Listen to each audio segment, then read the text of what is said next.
All right. Hello, everyone. I do believe we are back. Just give me 1 second to go check. I'm just gonna save real quick because this likes to crash for some reason and I don't know why. Every time I'll tab out. Okay, I did that time, but you know what I mean. Not every time, but most of the time. I really don't know why it does what it does, but it does. It's very weird. All right, looks like I am indeed going. That's good. That's great. That's what we like to hear and see. Ow.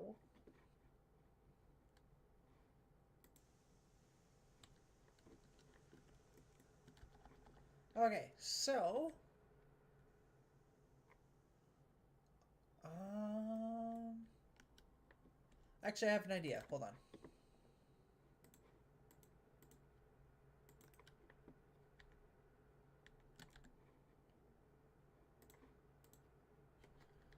Hold on.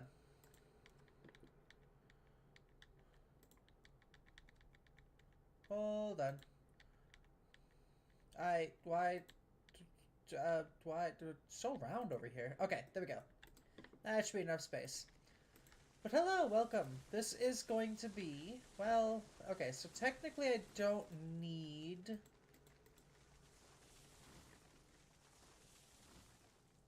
yeah, I don't technically need a turntable here. But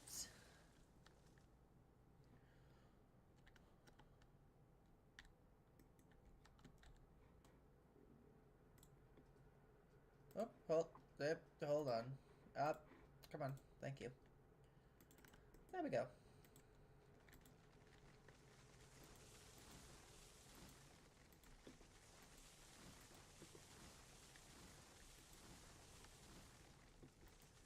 There we go. Technically, I don't need it for Hazel, who's currently at my platform over there. That's the Iron Mine station, by the way. The Iron Mine station is kind of fun.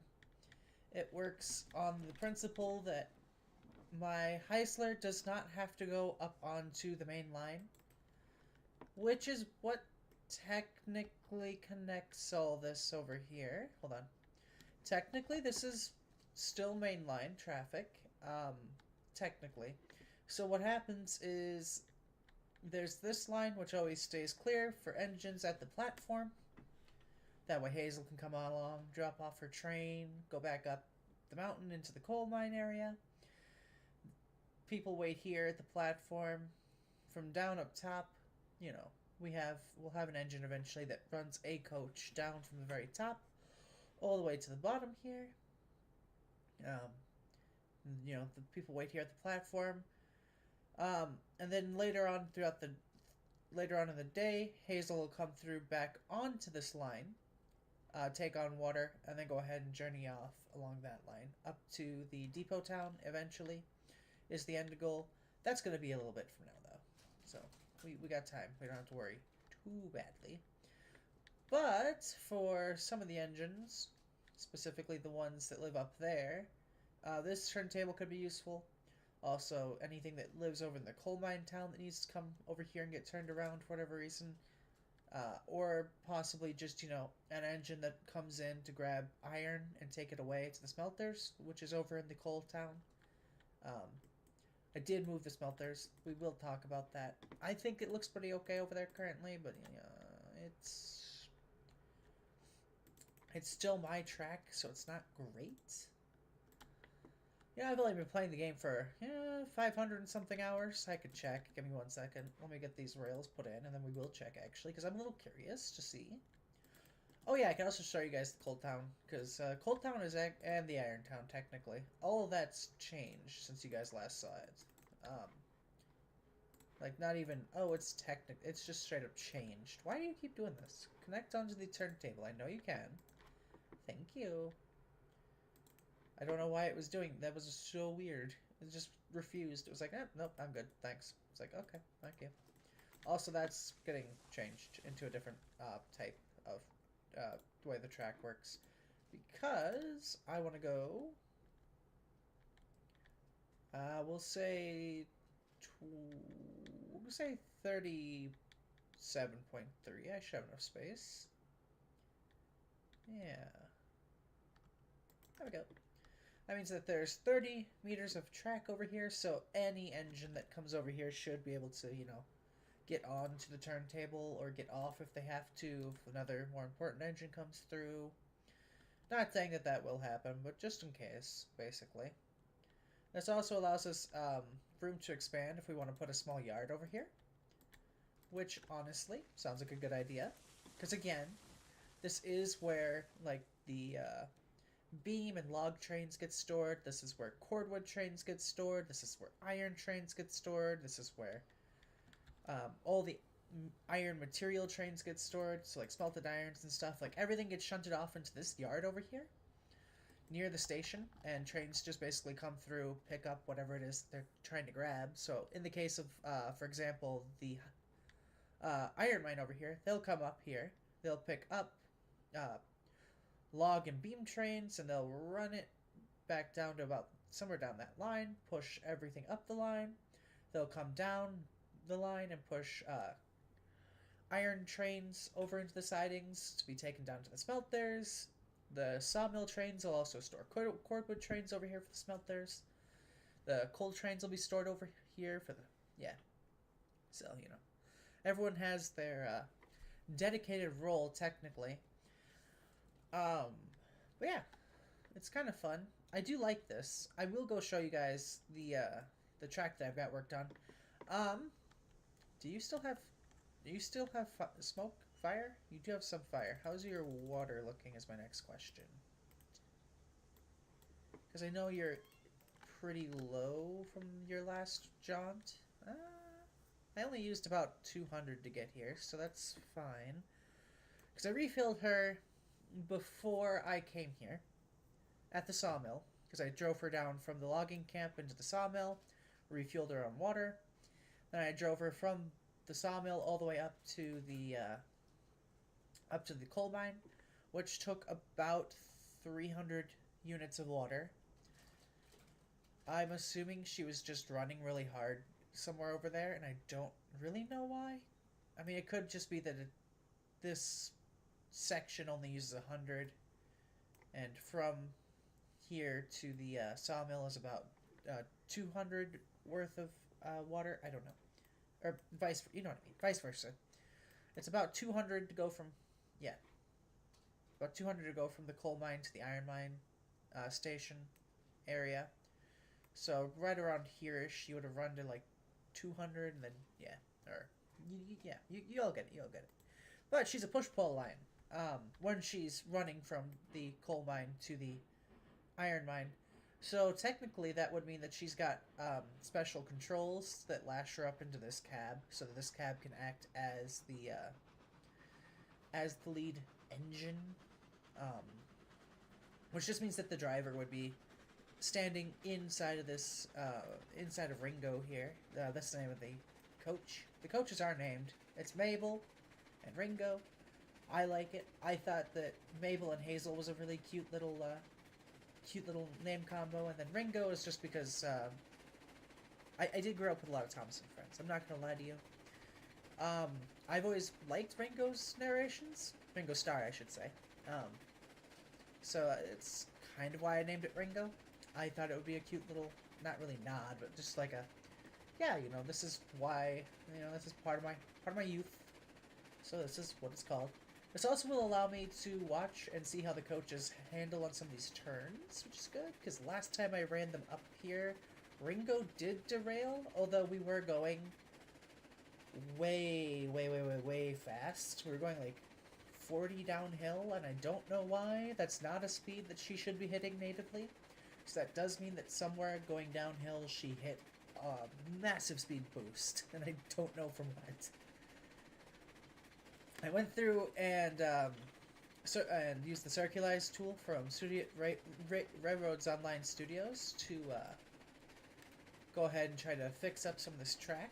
And I think it did work quite well, because some of these I had to build in circle mode, which if you don't know, there's straight mode, which is what you usually see me building in, but there's also circle mode, which is the freeform track. its proper name is circle mode. I will show you all once we get to the station. This is our max speed, by the way, so we're gonna be here for a minute. I do apologize, but you know, it's what you gotta do when you want to see how your rail is holding up. Also, I'm just really, really fucking proud of this line. It looks pretty good. It doesn't really run through the river too much. I mean, it runs over the river a couple times, but it's kind of cool. It's pretty smooth. I don't think there's anything more than like a 4% gradient. Maybe a 4.5 or a 5.5.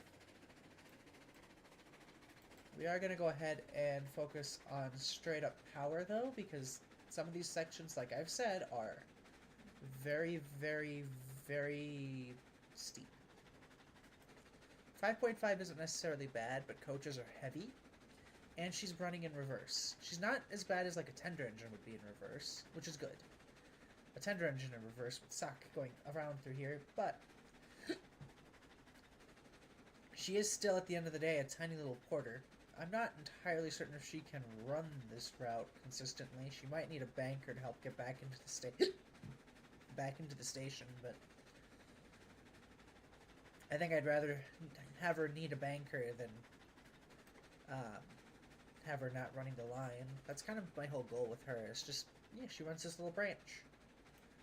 She has 2 different passenger routes that she takes, and that's what she does. I've even worked out like a little fun little timetable. She leaves at like 7 in the morning, arrives around the Iron Mine station at like 8 a.m., and then departs at about 8 a.m. back to the Iron Mine town around 9 a.m. So there's like an hour that she sits at the platform, technically. But there's also... We're not at the steep parts yet. We're just at the, like, the long, sloping, flat, always constantly shifting and turning parts, which she runs on pretty well, not gonna lie to you. But then she runs from the Iron Mine station at, like, or not the Iron Mine station, from the Coal Town station. Around 10, she leaves, and she goes and heads up to the depot. She's supposed to arrive around 1-ish to the depot town. It's a long fucking way to the depot town, and she's a very small, very slow engine. I do love her, though. She's very cute. She tries her best, and that's all that matters. But anyway, so she goes from there to the Iron Mine, from the Coal Town to the depot is what I was saying. She leaves around 10, arrives around 1. Well, probably more like 11 she'd leave, because she'd need another hour to sit platform. I'm still working out the scheduling a little bit. So basically, from those 2 times, trains are technically shouldn't be running over here too much. She has the right of way, of course, so you'd be shunted if you're on the same line at the same time. She also can. Then she leaves at about 1 and heads back up to the Coal Town. It's about the same amount of time on the journey back. It's a little bit slower because of the uphill instead of the downhill. Downhill helps save her a lot of time. Uphill, like this here, as you'll see, is not really her strong suit.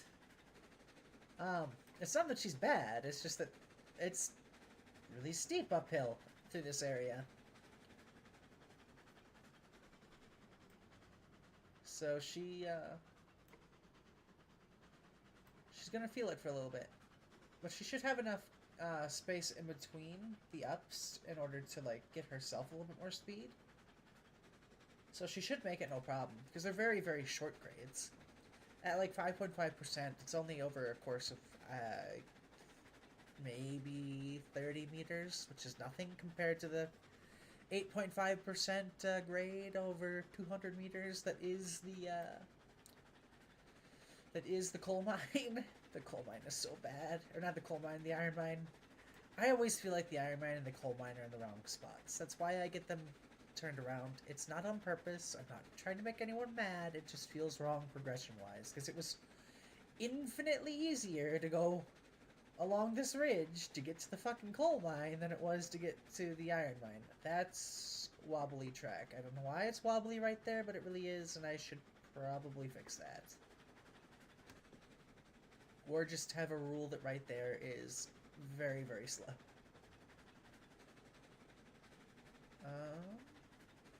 Oh, it's very, very wobbly through here. Oh, wow. I'm a little worried about flat wagons, because those have very straight, they have rigid axles on the flat wagons, so it should be fine for the smaller gondola cars I intend to use, because I do intend to use some of the bigger ones. But I think mostly I want to use the little Greg's flats, or not, well, not flats, but the Greg's, I guess they are called Greg's flats, technically, but you know what I mean. I want to use the Greg's cars, because those would be a lot better. Something I'm very tempted to do here is just literally cut across right through there and just make that a bridge. I think that would be a little bit better. It might also help a little bit with the height difference, because then she gets to go up a little bit shallower slopes over a longer grade, which could help. So basically, for grades, you either want a really steep grade over a very short distance. That way, you know, you can make it up a grade. Or ideally, you would have a shallower grade for a longer distance. Granted, you can have a long grade for a long distance or a short grade for a short distance. It's just that a long grade for a long distance is going to be really hard for an engine to go up, and a short grade for a short distance is like the super ideal term. Like, if you only have to go up a 0.2% for, like, I don't know, 5 meters, that's great.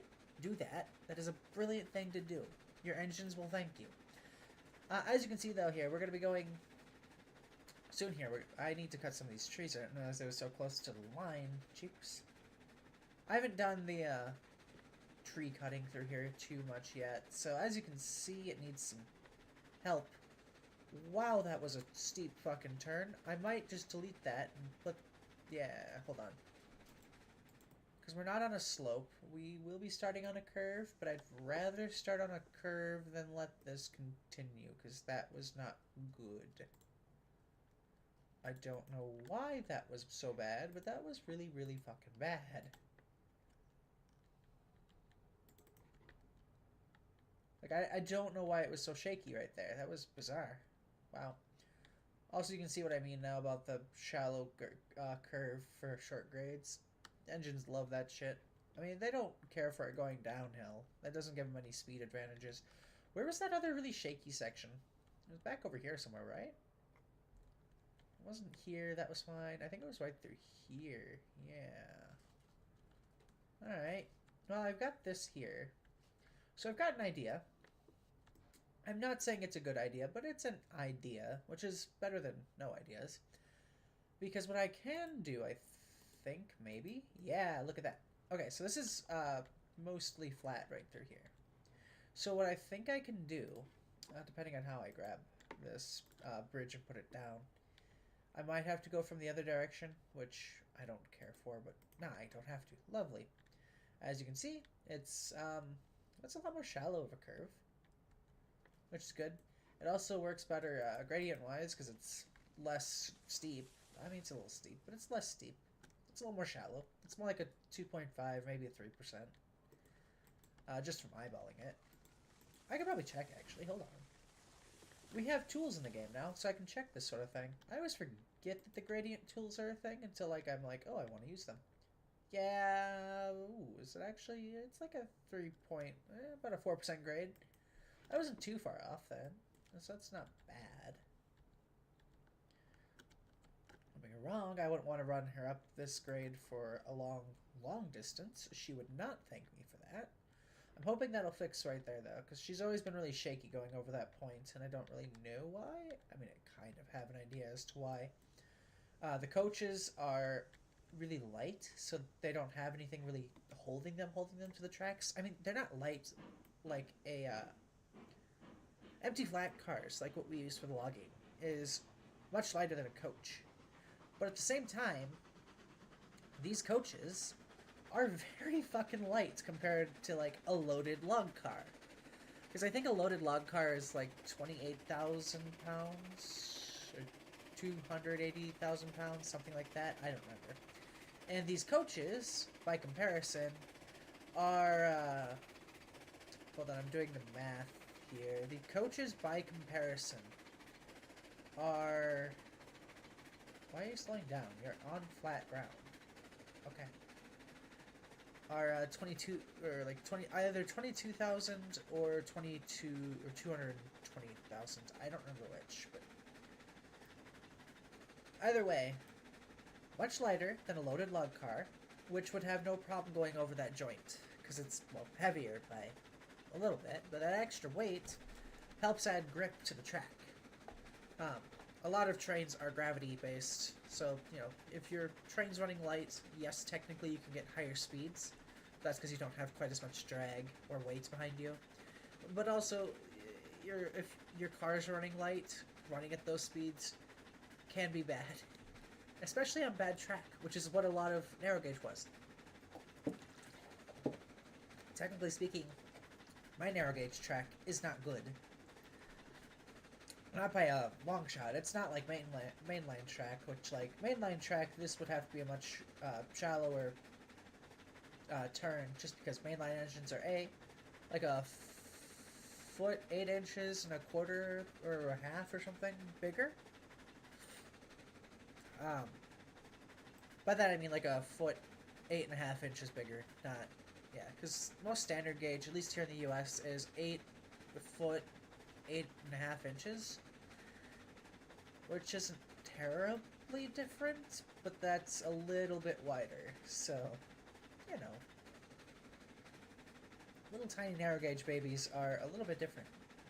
That's also why narrow gauge and standard gauge can look kind of similar sometimes, though. Unless, like, you look. They could technically probably fit onto the same track, but you'd need a special type of track with about a foot and you know, that extra foot 8.5 inches, which would put it out to about here, just for the mainline engines to chill on. Then you'd have the little track in between that you'd have your smaller gauge engines. So technically narrow gauge and standard gauge could coexist and inhabit the quote-unquote same track, but it's really not the same track. It's two different tracks that share one singular rail. So, I mean, little fun bits of lore. We're just going to go ahead and back this down into the station siding over here that I've got. I'm going to make this a second track eventually, too, so we'll have, like, an actual, you know, track 1, track 2. That way, these little goofballs stop trying to run on the same track as my industrial. They'll go right by my industrial track. They shouldn't be on the industrial track. That's dangerous. Don't do that. Some of these shorter operations probably would have at one point in time, but not our rail line. We pride ourselves on customer efficiency and safety. And unfortunately, accidents happen a lot over there. I mean, Hazel's first run, she went right into that siding and smashed into a buffer and derailed herself. So, I do call them buffer. Technically, they're not buffers. They're, you know, bumpers, but it's the same shit, different name.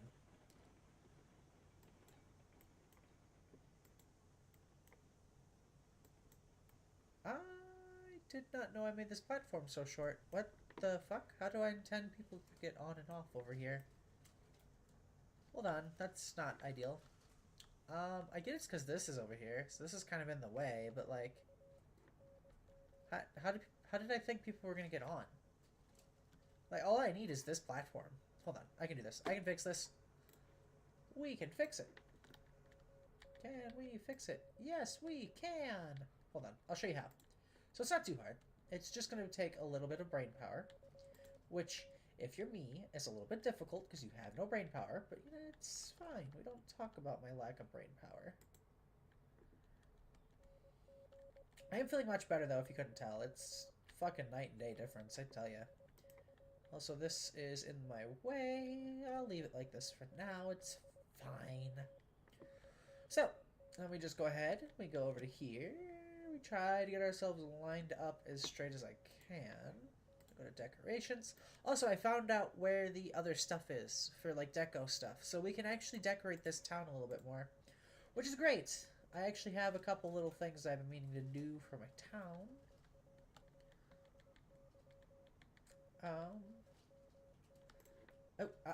That's not what I wanted. Okay, it's fine. I wanted to see the other side and, like, hopefully it would fix it. Also, something you might notice is the game does kind of glitch a little bit with the size of props when you're placing them versus when you haven't yet. I want this to line up with over here. Technically, this is a little tall over here right now, but it's fine. So the platform goers don't get to use these two. I mean, they probably could, technically. It's pretty easy to step up, but I'd like to have an actual platform for, like, the older people. So, up, oh, hold on. Can you on either side? Oh, this is weird. So over here it's just really tall. Okay, well, it's detailing. It's not, like, literal. It's not perfectly perfect or anything. Why is this over here? I placed this here, didn't I? Yes, I did. I'm stupid, but I remember things sometimes. I also have an actual engine shed over here. I'll show you guys. It's pretty cool. Something else I need to do, though, is the same thing that I just did over here. You'll see what I mean. Why did I feel like I was being shoved forward? This is all flat. I know it is, because I built it flat. On purpose. I might actually put them on a slight raise there, though. Like, a slight incline, just because it'd be a little bit nicer to have. Maybe? I don't know yet. Probably not. I was gonna say, like, just a little bit to help her get started, because sometimes she's a little slow, but, like, that's pretty normal for an engine, unfortunately. They, sometimes just aren't the fastest to start. Especially little porters pulling, we'll say like 44 to 48,000 pounds. That's a 40 or like a 44 comma 3 zeros or 48 comma 3 zeros, not a 4. Yeah, you get it. Anyway, we're gonna shove them right there for now. I'm gonna try to shut off my reverser. Lovely. We're gonna apply the brake to Mabel. Go ahead and undo my link pins. Awesome. And we go ahead and we off forward. We're gonna back her down into her own shed berth. As you can see, there's a second shed there. That's gonna be for the mail wagon, assuming that she can pull that up and down the hill alongside her coaches. If she can't pull that, then we'll have Betsy run a mail train up here. Or, when she's not running her own little trains like that, she's running mail trains or something. I would say that she hauls, like, the beams and stuff to where they need to go, which is the output for over here. But I think having a second or third engine over here to do some of that to help her would be good. Like I said, it's mostly flat, but those uphill sections are going to be killer for... Well, the cars alone usually are quite a bit, so having a second engine over here to help her out would be okay. I think if we do, what we're going to do is we're going to leave it to be one of those engines that just sort of stay in the siding over here. Like it'll... If I can remember... What? Why is that there? Sometimes I just leave random bits of stuff that I've placed and go, why did I leave you here? What was I smoking? Was it something good? Can I have more of it? No? Okay. I just want to see... Yeah, that's not going to work. So it would have to be done some other way. That's the one problem I'm having right now, is how I've built everything is very... yeah. So, I could do that, I suppose. So, well, I just tried that. It didn't really work. Okay. It's fine. In an alternate world... Okay, I see how I could do it. We would just have it so that the engine literally doesn't really go onto the turntable ever. It'll just go from back over there to like a siding right there. And it just sleeps there in like its own little shed. Maybe its own little tiny turning table over there, but turntables are expensive and hard to build. So I think it would make more sense for it to have to, come up, come down, turn around, get water, then go. Because I feel like this little town here probably protects its coaches and its engines pretty good.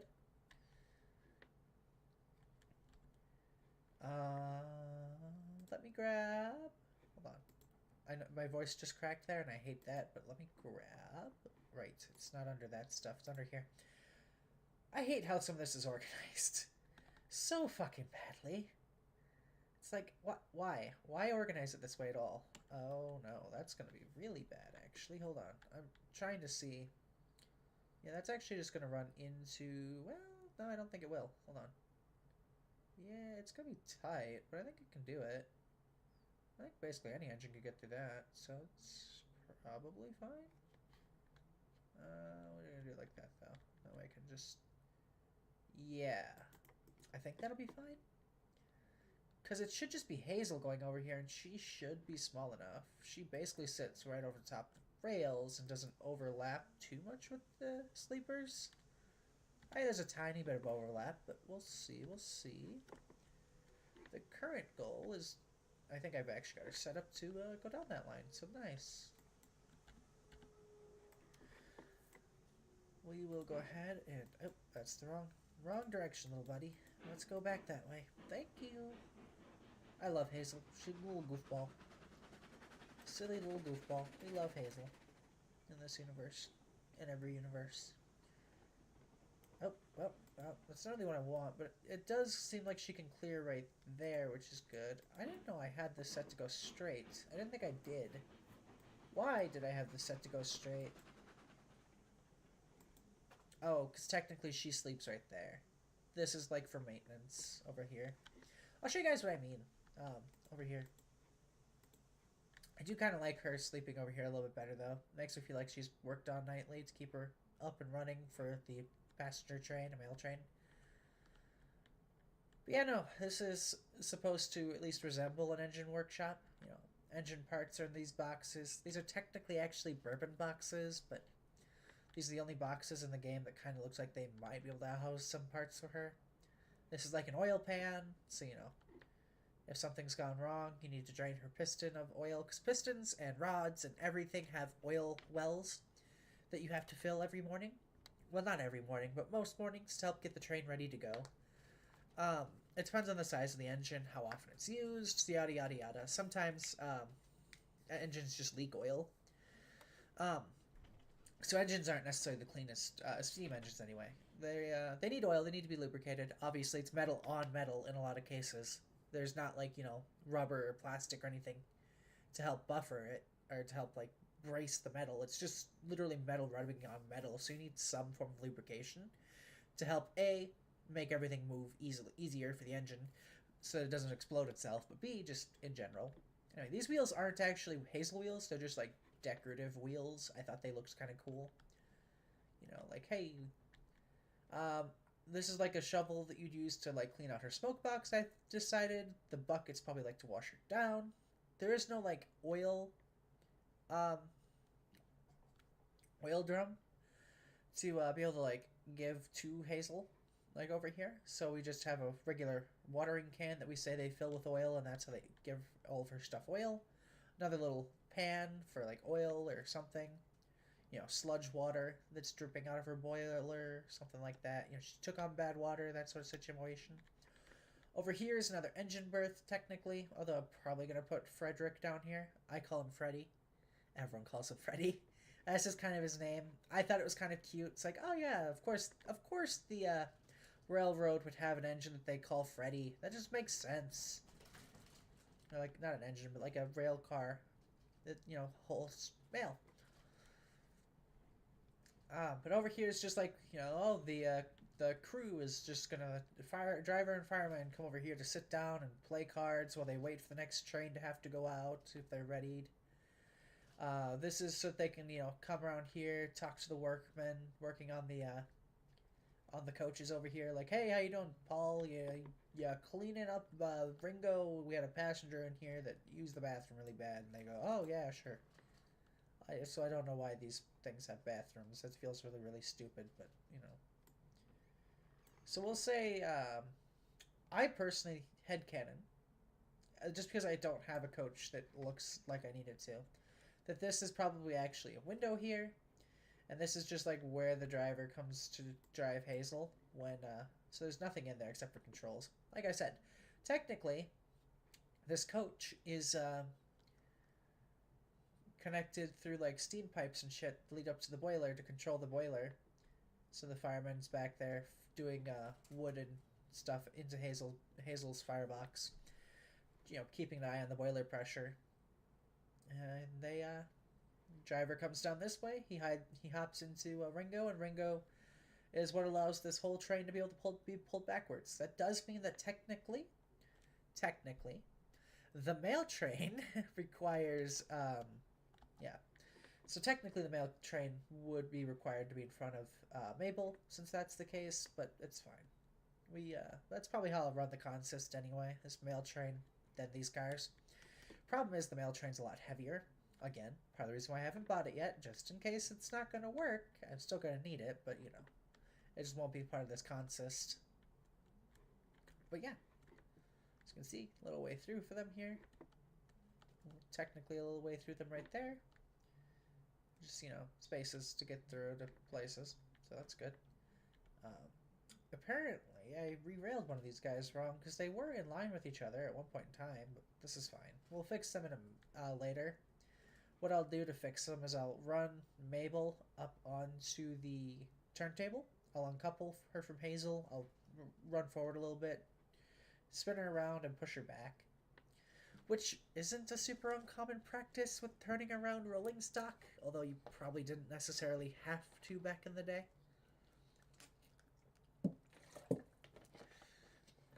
I like to think that the passenger trains probably, at least here, all run pretty similarly to each other.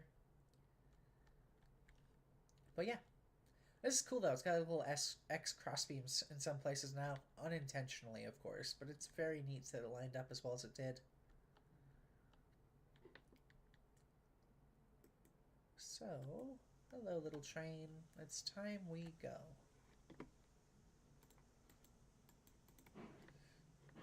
I just want to make sure she can clear this here. Because if she can't, I'm going to have to delete this and try again. It's going to be tight. Nope. We ran right into it. It was actually funny how hard we just, like, bonked it. It was just like, yep. That's not going to work. Okay, so problem is that I'm struggling with right now is that I can't do anything with Mabel right there. So we'll go ahead and pull Mabel out of the way.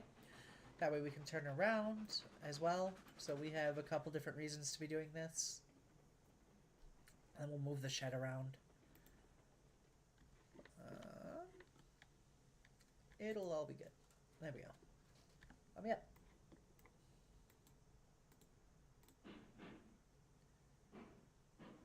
Fuck, I'm gonna have to uncouple her from Ringo. Which is fine. It's just...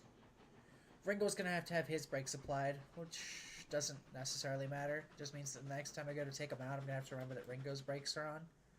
That way, if I start to pull and like can't move them, I'm not gonna be like, what happened? Why can't I move? Ooh. Knuckle couplers are being stretched. That's new. I've never seen that before. Okay. Let's go, Mabel. You are going to help me help you. Because you are in the wrong orientation currently. Also, you're just in the way for me to build your shed berth correctly. It's gonna not cover you completely, but that's okay. You are a coach. You're designed for outside weather, technically. That's why you're just got a roof, basically. It's to keep the snow off of you. And this is sloped enough that you should be alright. Should be. Not gonna say that you are, but you should realistically be okay. And just a little bit more. There we go. Perfection. This is what I was talking about earlier, though. This is... Oh, yeah. This is happening.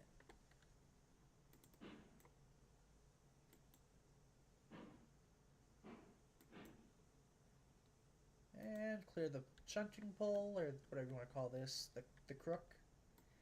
This is how you turn the turntable, by the way. I know in some places they have really fancy turntables that literally just like turn themselves, but not here. We can't afford that luxury. Literally can't afford it. Also, it's not in the game, therefore I just don't have it. This is not even. Why is this not even? Hold on.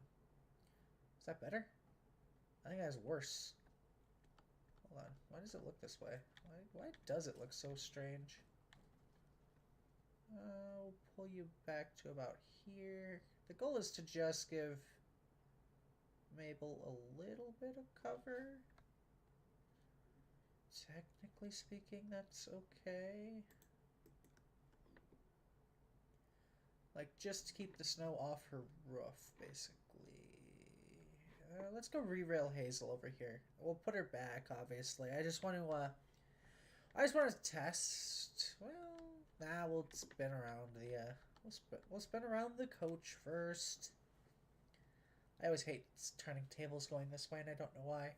I could go counterclockwise, but I always go clockwise, and I don't know why. I don't know why I don't like going clockwise. I should love clockwise, but I don't. I just don't.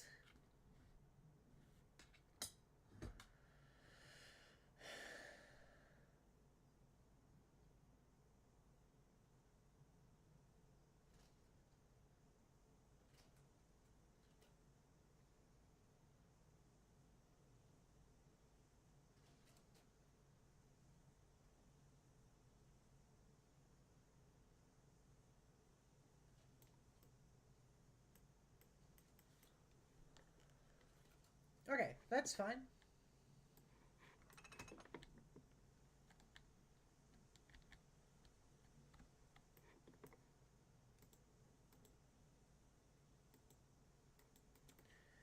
There we go.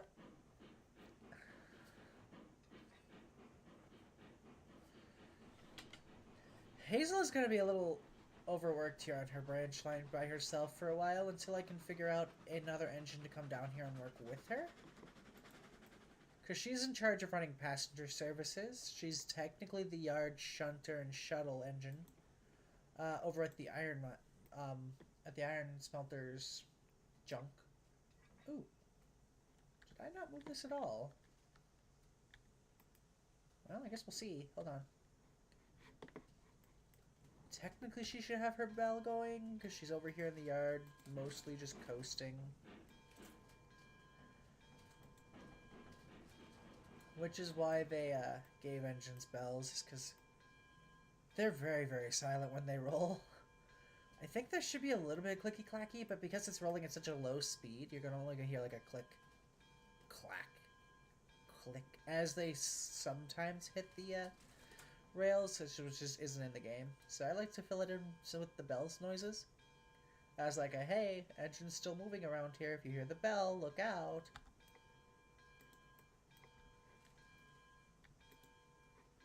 Sometimes you could do like a lower whistle, I guess, like a...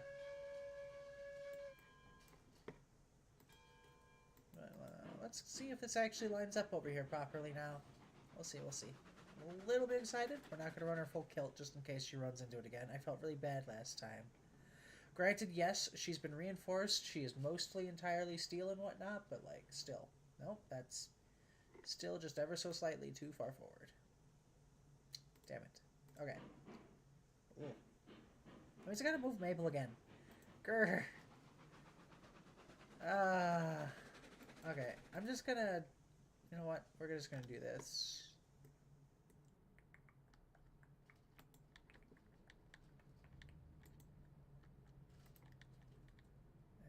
Do these line up?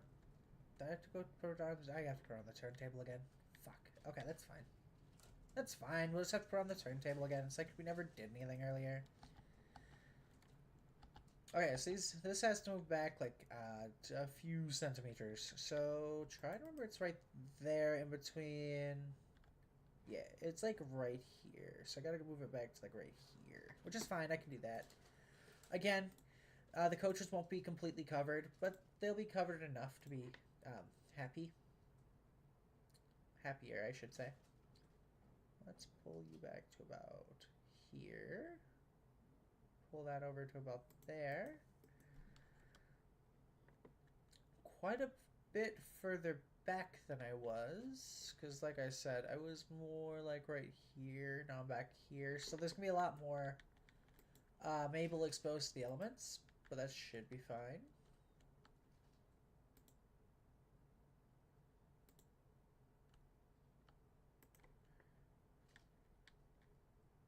Huh. I don't know why I can't get it to go right. It should be perfectly fine.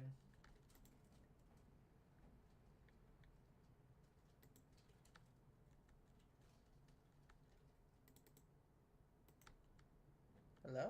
Okay. I guess you just live like this now, Mabel. I'm sorry. I don't know why you're not in line with your brother. You should be. Let's run her forward though for a little bit here. We'll shunt Mabel back down onto the other engine or onto Ringo.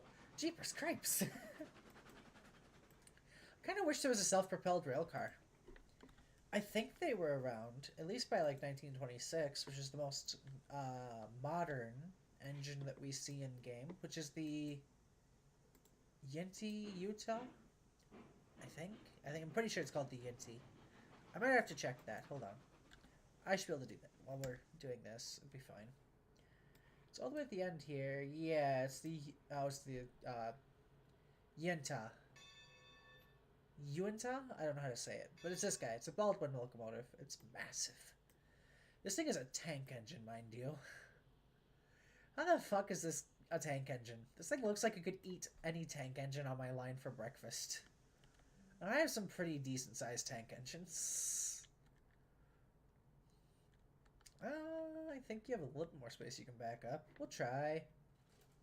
I'm not going to derail. It's just going to be annoying if I am not perfect. No, not like that. That's not what I wanted.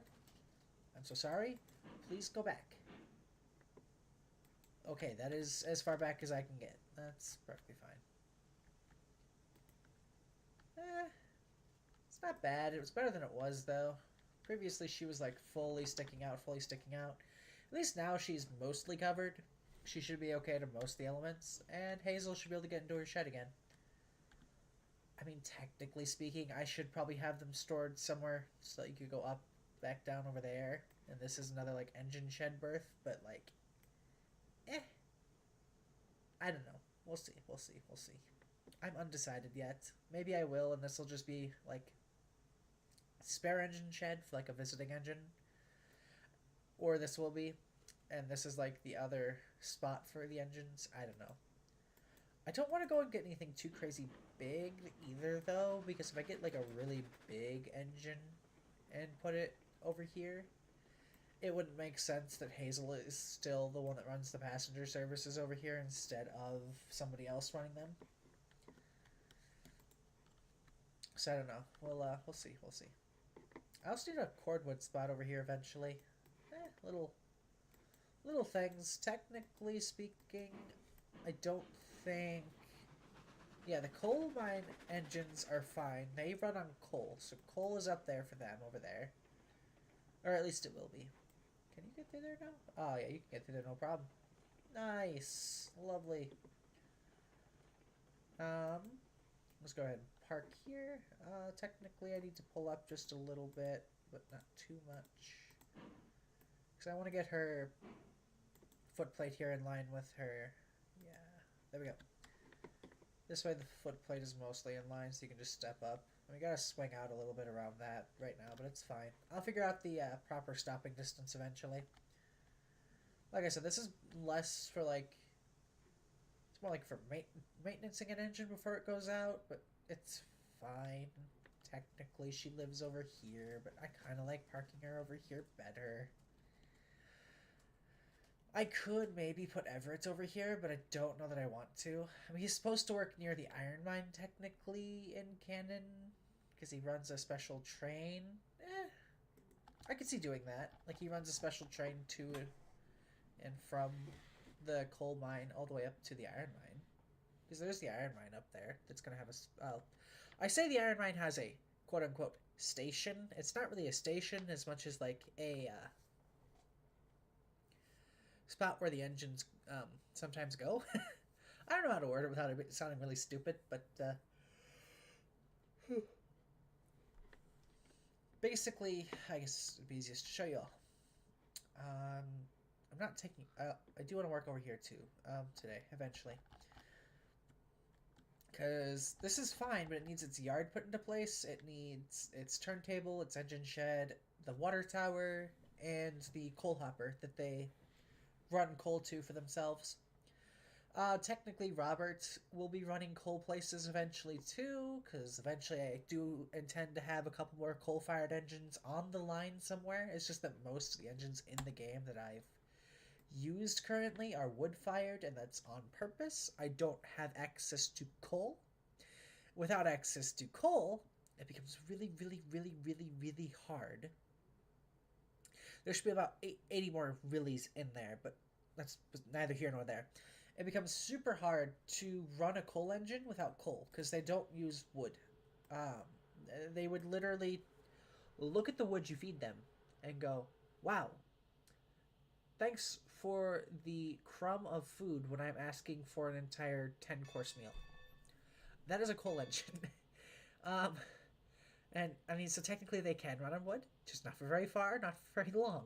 They're not getting very hot either, so the boiler isn't going to be running on the right pressure, which is technically doable because it's low pressure, but like, The same reason why wood-fired engines can't really run on coal is because their fireboxes are way too small, so you throw coal in there. Yes, they're going to develop heat, but the fire's likely not going to stay going for very long because they don't have enough of a draft usually. It's part of the reason why these look the way they do, by the way. Funnels. They help expel, at least if I understand correctly. I could be completely off base. I've only done a slight dive into the mechanics of how drafting works on an engine. Which, what drafting is just the air going into the firebox to keep the fire going. Because if you didn't know, a firebox is all the way back here. If you can't tell, it's not really anywhere for the fire to go into because it's right up against the boiler, which is this thing right here. Technically, it's this whole thing here, but like right back here is the main part of the boiler. This is where all your boiler tubes are kept, which, are pumped down into the pistons and help power the pistons and so on and so forth. But yeah, they dump a lot of ash and soot out the top, and they apparently also take air in, if I understand correctly, because hot air goes out and sucks cold air in, which then gets like shot down another tube into the firebox and keeps the fire going? Question mark? I don't quite understand it myself, so I could be completely off base. Don't take me on my word on that one. But like I was saying, most of these engines are wood fired. At least the early game engines. This one's coal, which is kind of cool. It's like the first coal engine you can get. I do actually happen to like the Mason bogies. They're very, very pretty. I'm assuming 10 Mile is in preservation, and that's why we're actually naming it here. Kind of like Montezuma. I'm fairly certain Montezuma's in preservation, or it's just really well documented. It was the Denver and Rio Grande's first engine, actually, Montezuma. So, it's very, very small, but it's pretty powerful and fast for its size, which is good. But, like, I'm pretty sure Eureka and Glenbrook and Bell's Gap are all in preservation or are super well documented. I don't know about this guy. I'm pretty sure none of them survived. I'm pretty sure they all got scrapped. But like I said, as you can see, apart from, like, 3 engines, at least as of level 5. Is this already level 5? What? No, what level do you unlock at? Level 2, sorry. At least 3 engines as of level 2 are coal-fired, which is it's the Bell's Gap, the Ferries, Clifton House, and then the Mason Bogie. Keep going up, and Moscow's wood. This version of the Cook Mogul is wood, which is cool. Nice little Cook Mogul made of wood-fired Cook Mogul. If you didn't know, a Cook Mogul just refers to its wheels. So it's got 2 pilot wheels or pony truck wheels, whatever you want to call them. I've heard them called pivots sometimes too, which I don't know that that's accurate, but Then you got 6 driving wheels. I think I've explained this to you all before, but the way you count an engine's wheels, as you can see here, it says it's a 260. Obviously, there's not 6 wheels on each side here, or like 2 pilot wheels, or pony truck wheels, or pivot wheels, whatever. Instead, what you do is you count each side, both sides together. So for the front here, The pony truck has 2, because there's a wheel here and a wheel here. And there's 6 on each drivers, which are the ones connected directly to the piston and to the rods. That's what a driving wheel is. They actually have momentum. They're basically like what your car has for its 2 front wheels or 2 back wheels or all 4 wheels. Because some cars are 4-wheel drive, which means all 4 wheels spin, I believe, if I can remember correctly. Anyway, that's not important. But this is another wood-fired one. This is the same engine, but this one is actually coal-fired. It looks a little bit nicer, a little fancier. I think the wood-fired one is meant for, like, general traffic. It's got a snowplow on the front. Hold on. It's actually built in with a snowplow. Look at that. Holy shit, that's really cool. Is this one? No. That's fucking fascinating. I didn't know this one had a built-in snowplow. I feel like all of the moguls and stuff should have a built-in snowplow. That is actually really cool. Well, you got this is the Inta, the smaller one. They basically took 2 of these and smushed them together to make the big one you see later. At least design-wise, as far as I can tell. But I love this little guy. He's so cute. He's very Thomas-coded. But, like, I love him. The only way he'd be more Thomas-coded if he literally just had his wheels, like, right here, right here, right here, a little more spaced out. Drew 2062. I might pick him up, honestly, and have him help Hazel around the yard. I think that'd be kind of cool, because he does look like a tiny little shunting engine baby. He's a lot stronger than Hazel, so he's a lot better suited for doing some of the work Hazel isn't. Because it's 180 psi versus... Hold on. What is Hazel's? Like 150? 120. My bad. 120 versus 180. That's 50 psi difference. Yeah, this little dude is definitely one of those ones that could work as like a little yard shunter. He's coal-powered, too, so... Technically, he fits the region. You would just have to run a special coal train to the yard, so he doesn't have to ever leave. Oh, I froze. Why did I freeze? Camera? Thank you, camera. This is another wood-fired. I actually have one of these. I named it Clara. It's the number 11 on the line. I will go show you guys it. It's living up in the sheds. I think I showed you guys it last time I streamed, but I was still very, very sick last time I streamed, so... I didn't do too much. I basically just stood around, felt bad, and went back to bed. But yeah, no, this is the Heisler, or the Armel. I think Armel is the one that's actually in preservation, because we do have 1 or 2 engines like this still around. But this is wood-fired. It's very, very strong. Not as strong as like this, but it's not too far off. And this is well, it's an older engine, I think. Yeah, this one's technically older, but it's still stronger. This one's also faster, which is it's got 150 psi on the pressure. I'm gonna be buying 2 of these, by the way. These are gonna be what's living up the coal mine, as well as this Cook Mogul back here, the coal-powered one. I've already worked out their names. We have Richard, Oliver, and Emma. They're pretty cool. I'm very tempted to buy... Well, not this one. But this is a consolidation, which is another reference to what its wheel type is. A consolidation is usually a 280. There's another bigger one that's a 480 or a 410, one or the other. I don't quite remember. Those are called something else. I'd have to look it up, though. I don't remember off the top of my head. I just remember that those exist, too. I think those might be the American class. I think that gets a little bit closer into, like, big boy territory. Not exactly, of course. I think the big boys were, like, 6-something-ohs. Hold on.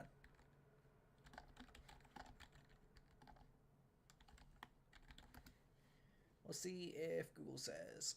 Oh yeah, the Union Pacific Big Boy. Yeah, that was actually a 4880 or 884. Sorry, 4884. So it had 4 pony truck wheels, 8 driving wheels, 8 more driving wheels, and 4 trailing wheels. If you're wondering why it didn't just refer to the engine's wheels as, a 416 4, it's because they're actually powered by two different sets of pistons. So, 8 wheels are powered by one set of pistons, and 8 other wheels are powered by another set of pistons.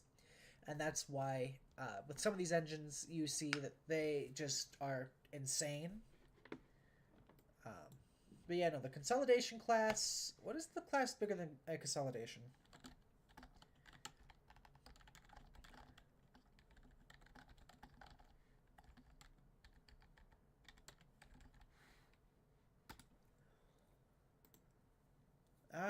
After the consolidation,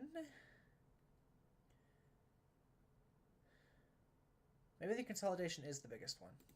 Hold on, I can't fucking find it. That's gonna bug me. Grr.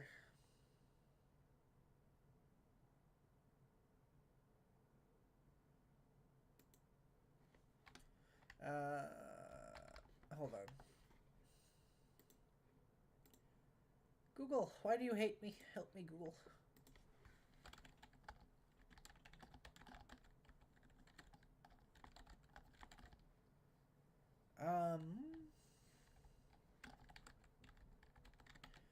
I'm just adding a little bit of extra, because it keeps pulling up like something about some Marcia, which might be what it's trying to tell me, but I don't know. Oh yeah, there's the Mikado, which just has 2 extra trailing wheels. Um, there's the 210O, which is a decapod.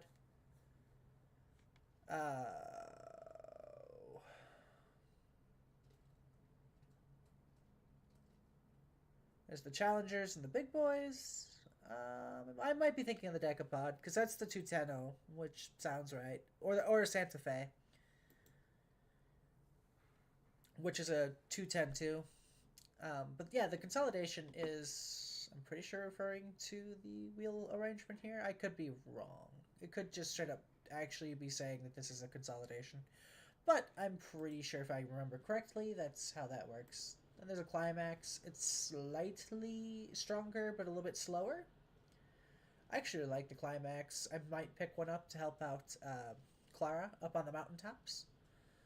Since it's slightly stronger, but a little bit slower, I think we would have it do the hauling of actual goods up and down the mountain, and we would have Clara go ahead and do just the general coach service up and downhill there. One singular coach, mainly just because of the size of the town there. I can't imagine that you're going to need more than one coach. Maybe you would if you're doing a holiday train up there, but I really fucking doubt it. Then we got the Class 70, another wood-fired engine though. Another Lima consolidation. Again, another 280. That just refers to the wheel configuration. This one's really strong though. 200 psi. Look at that. Damn. To have something that strong on my line, I would be very, very proud. I think this is what I'm going to be calling Henry. I think I'm a little unsure yet. Oh, I like number 2. It's just a slightly smaller funnel than the other one. It's wider and smaller, and I love that. Because it's got the cool lantern. Yeah, number 5. It's got green paint, which is kind of cool. This is like the more worn out looking version. But I still love him. I think there's a nicer looking one. No, maybe there's not. Why do they all look the same? I think I broke the paint's work. It's, oh no, I clicked on headlight. Never mind. I was like, why does it not look different? Yeah, we'll do. I'm almost tempted to make this Henry, just because it's supposed to be a mixed freight engine. I like the name Henry. It sounds really cool. He's can be green, which is kind of funny. I actually like this paint job though. This looks really good. What does it looks like in actual daylight? Because I think back here on like his cab and his tent, he's black on the cabin tender. It's just his boiler that's green and like he's silver. That looks really good. I think that'll be Henry. I'm a little undecided yet, but the Lima consolidation is definitely a good contender. We got the Maston, which is a 480. I'm pretty sure that's another wheel type configuration thing. Again, I've only looked vaguely into the different names of the different wheel types. Um, I think technically James is a mogul from Thomas and Friends. No, he's not, because he's not. He's a 260. That makes him something else, right? I'm trying to remember what James's wheel config is. I'm pretty sure him and Edward are both 260s. Although James might be a 460, which could be something completely different. It could be called something different in Britain too. That is true. I didn't think about that. This is a Maston. They're pretty cool. Very, very strong. This could also be Henry. 480, which does make sense. He's supposed to be like a big, bulky engine. I just want to see what he's got for smokestacks. Because I don't want anything too fancy looking. Because he's not an express engine. I mean, he can do express work, but that's not his job. I think I'm going to go with probably number 3. We do number 3. Just because it's a little bit of a shallower funnel. For the lantern, I'm almost tempted to go with like 7. Oh, wow. Ooh, 8 looks really good. 8's almost express engine territory, though. 9 looks like something you would see on like a proper engine. Ooh, 10 is definitely express territory. So I think we'd go with like 8, just because of 8, just because of how well. Yeah, we do 7. 7 looks a little bit more industrial to me. What does paint look like? So we got a green one. That's cool. That's actually really cool. I love that green because it goes all the way onto the cab. I think this will be my Henry, by the way. Which does mean I need to open up a document real quick and write some stuff down. So don't freak out about that. That's just me making notes for myself. Yeah, this little guy's gonna be my Henry. I'm gonna be making him green. A little too on the nose? I don't know. I really like him, though. He's so fucking cool. Look at him go. I mean, don't look at him. He's not going anywhere, but look at him. He's so cute. He is coal-fired, too, which is very neat. So that does give me more reason to get coal out into the line somewhere. Give me 1 second. I want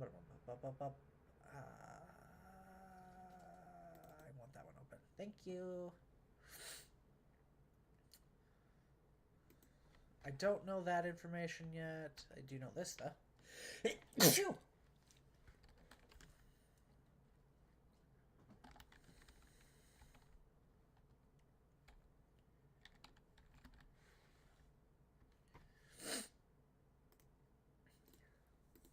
Okay, so we'll go with the earliest build, the latest, I should say, build date.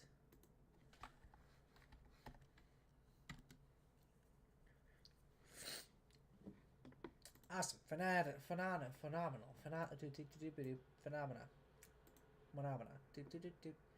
Okay, but as you can see, this one actually has less wheels, so it should probably be faster, but a little bit weaker. This is another coal-fired engine. I think this is what I'm going to be calling Duke, by the way. It's going to be my express engine, just because it's the biggest, fastest, strongest engine by a long shot. So it has really good boiler pressure, too. We'll see. Is the Maston actually better? No, the Maston's infinitely worse. I thought we already saw 200.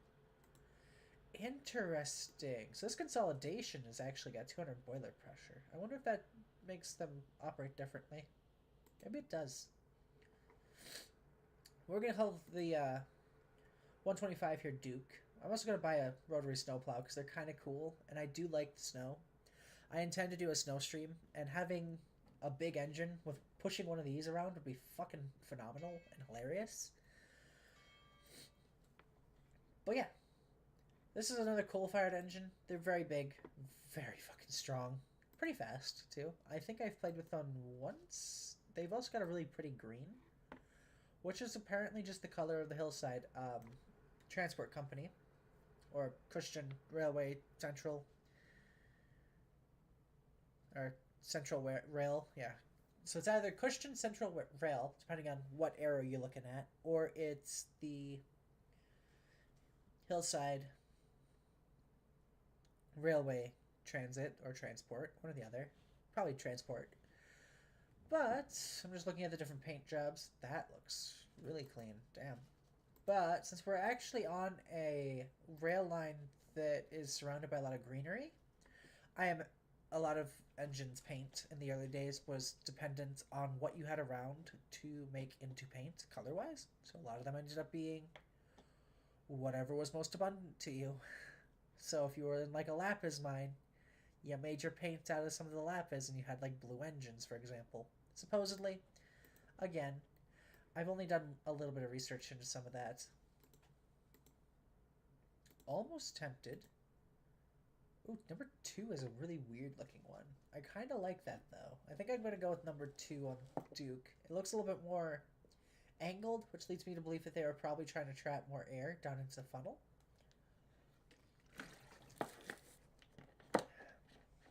Which would make sense for an express style engine.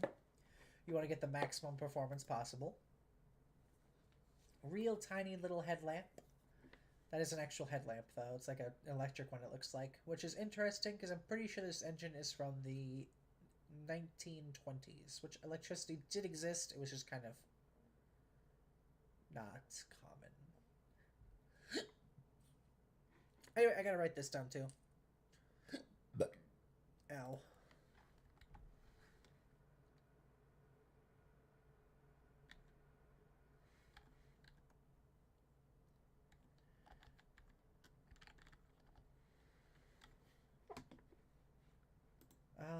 There's a little more information that I need to grab. Obviously, this guy is going to be kind of expensive. He's not as bad as one of the engines here.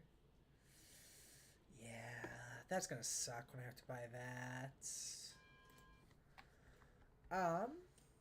1907. So around the same time. That's not correct. That's the Lima consolidation. What happened here? How did I get back to the consolidation? 1903, so it might actually be a little bit slower than my consolidation. If that's the case, we're going to swap their roles, obviously, but we'll see, we'll see. If I have to, I will go into Railroads Online and Studio and fix them cosmetically to match up with what I wanted, but I really like this guy. I think that'll be my Duke. He's also a coal-fired engine, which is very cool. Gives more reason to have coal out on the line. These last couple are all just coal-fired engines. Also, this thing is massive. Like I said, I can scarcely believe this is a fucking tank engine. But like I said, 2, 6 right here. Another 6 right here. And then 2. This thing needs it because it's gonna be heavy out back here because of the coal. Although, everything up front should hold it pretty flat. So I'm wondering if it's not an issue of it, like, swinging out weird.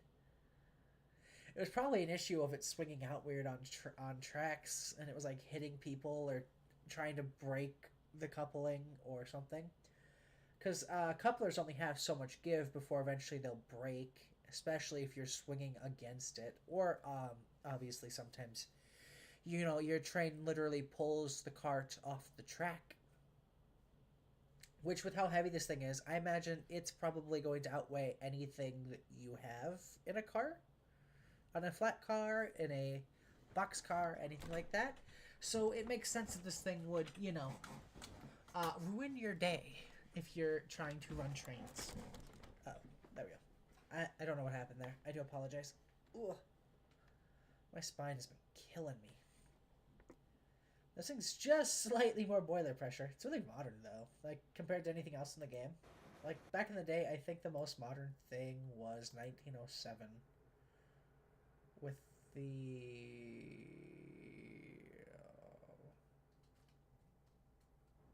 Did I look at the Maston? Why did I say Lima consolidation, not a Maston?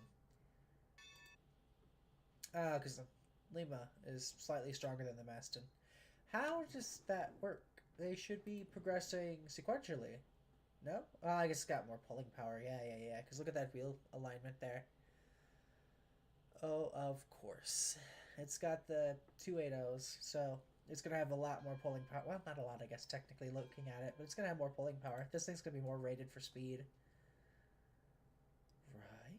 That's a 480 versus a 280. So those two trailing, or pony trucks on the Mastodon must be slightly weakening it, which is weird to think about, but I guess it's completely possible.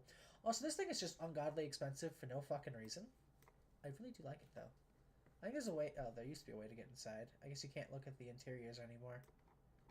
That sucks. But as you can see, it's actually got its own, like, steam pump in there. Which is what spins... Hold on, I gotta zoom out. Which is what... stop. Which is what spins these. You do not want to be standing in front of these. You will die. I'm pretty sure there were railwaymen that did get horribly injured, if not killed, with these things, because they you can't see in front of them. And if you don't hear it coming, or know it's coming, or anything, you're just dead. I wonder if that's what it shows me. Because I've always tried to figure out what the green interior building is that it shows me. Because, whoa. Down I go, I guess. Where am I? Why am I here? I know where I am. Okay. Because you can get inside some of the other buildings, like the gold building. Yes, there's a gold building. I will show it to you. Hold on. I realize I've never shown off some of the newer buildings, because this map is old, so it's only got the old buildings. They never designed it with the new buildings in mind. But there is a... That's the gold smelters. That's the stamp mill. Railway Express Agency, which looks like a... So it's what's used to pick up the gold. But it always looks like a station or a depot building to me. Which... that's probably how I'm going to use it. We'll just... you know, ignore the fact that it's asking for gold. Why does it say unlimited of unlimited? It should just be unloading here. Anyway, you can actually go inside some of these, which is kind of cool. So I could do an interior to these too, but this is like a railway office, I like to think. I'm probably going to put one up by the... So there's going to be one by the depot town, which is going to be the big town probably. Really like big towns in this game, sometimes. But yeah, we have this obviously, railroad. Jeff out here sitting, doing his thing. I don't really know his actual name, but that's what I'm calling him. Some doors you can go into, some of them you can't. This is like a little railway safe. Little counter space area. But yeah, this whole place just sort of looks like it's a railway office to me. You know, you got like a little mail room in the back. You have your passengers that sit here and wait, and they wait for the train to come. Once the train arrives, they leave. So eventually, I will have the platforms and stuff all set up over here. But yeah, I like this. This is a really cool building. That's the only part that I hate, and I wish they would fix it. I don't know why they don't. Like, just make it more obvious that's the unloading side. Why does it have to be so difficult to make that side obviously the unloading side, you know? But anyway, this is going to be the coal mines, which is where we're going to have our coal-powered engines. I'm going to do some infrastructure over here to get ready for those engines too. Something I've decided on is going ahead, since we have 3 engines, we're going to need maybe 3 sheds to store them. I don't really know. I might do a single double shed instead, which would mean that Oliver and Emma would probably be back down onto each other. Although they're almost as long as the Cook Mogul, so it might be a case of me having to do something else. I'm not completely sure yet.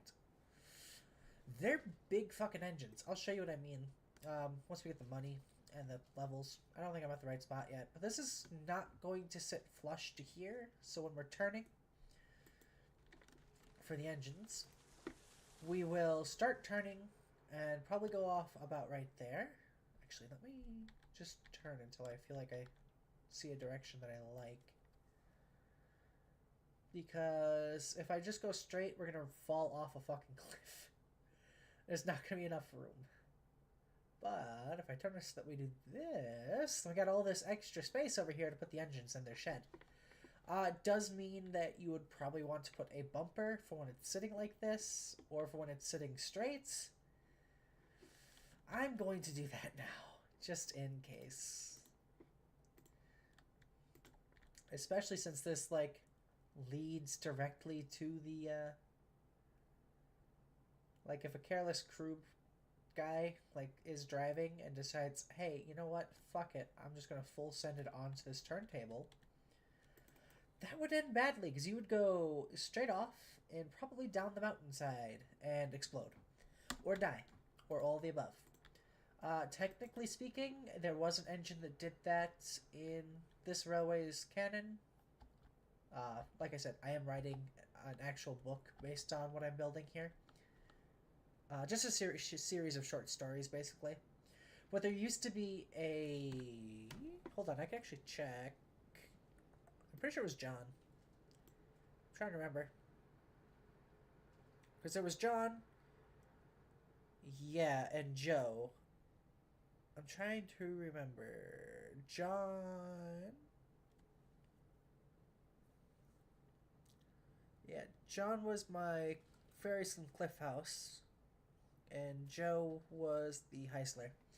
Okay, so John was a little engine who, his crew was being careless one day, and, they were late with their train and were a little bit angry because the controller was a little bit angry at the time. And kind of just told them, you know, I don't fucking care how you do it.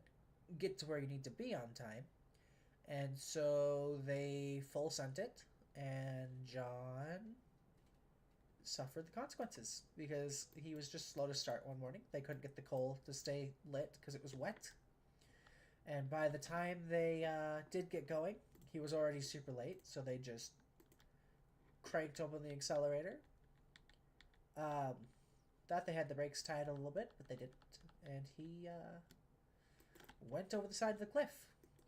Because basically, as they were turning it, the regulator was still kind of open. So he started chuffing off. Picked up enough speed that he just sort of landed, kept going, and went over. Basically, everything was a little bit further over that way at the time, too, which is part of the reason why that happened. But still, you know, railway safety is in place for a reason.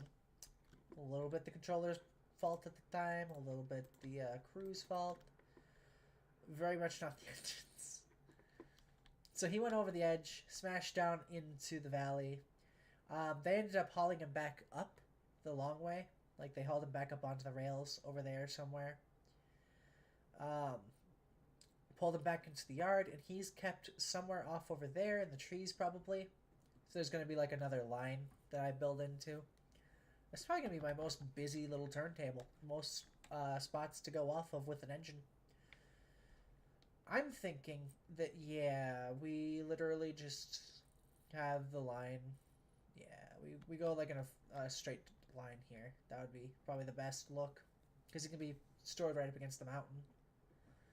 So, like, everybody knows he's there, technically, but nobody knows he's there. It's more of a, yeah, there's an engine. Oh, really? Yeah, it lives here. Why?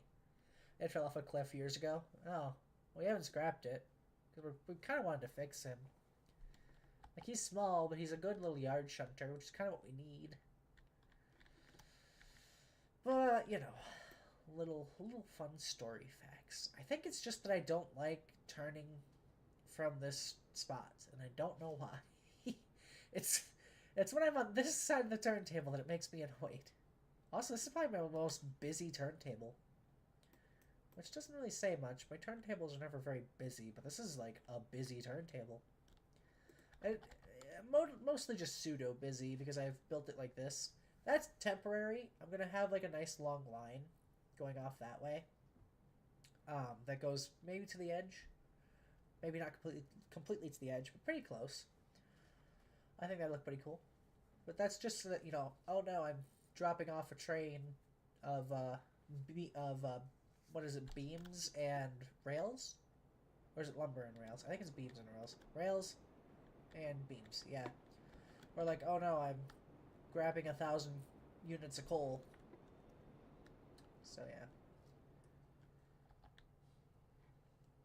So, you know, you can just go straight if you have to with those cars, or your train can if you have to get off the line so that somebody else with a more important train can come up. Like, you know, oh, this person desperately needs to get coal out to this region of the map because everyone there uses coal because of the era that we're in. Um, there is technically on the in the area somewhere a what am I seeing that's flickering in and out of existence and why? Okay, I think it was just the steam out of there, but technically somewhere in the area there is a coal fired power plant. So like, eh, you know, like there's technically a let's go ahead and do this actually. We'll do this as the 2.5, which will look a touch strange, but I want to make a very short stopping thing. I don't know what you want to call it. Okay, so let me grab out the coal tower too actually while I'm here. How do I know there's a coal tower. There we go.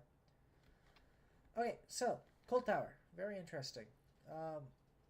There's two ways this works. Number one, it doesn't. Number two, it doesn't. I'll show you what I mean. Okay, so coal tower, very, very, very peculiar little creature. I think I want it right about there, but I'm not sure yet. Because technically speaking, we want to grab the switch and put this into place first, and yada yada yada. It's fine. This is just where the engines go to get coal, basically.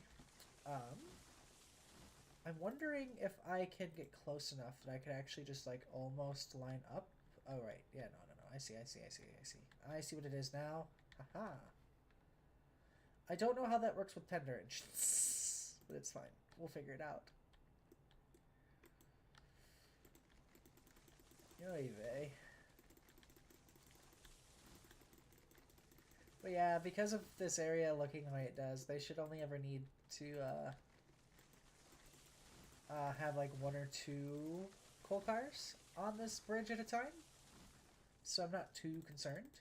Yes, that does imply that the coal cars are going to be going over the turntable, but lots of things are going over that turntable. This is a very busy turntable. At the very end will be John's shed, which is another one of those little Unity Utah railway creatures. I don't know what you want to call it. Another dumbass basically lives over here. Oh, that's as nice as I can be to John. I don't know. He's a goofy little engine, and I love him, but I also hate him. The Clifton House Ferry, actually. God damn it, that's right. The other one I haven't named yet. Well, it's going to be helping Hazel out with her line. Is this doable? This looks like it's at a really weird angle. Hold on. Like, would I have to... I would have to do this, I think, which is fine. I'm not opposed to it. Can I get this to line up? Maybe? Maybe not? We'll see. Hold on.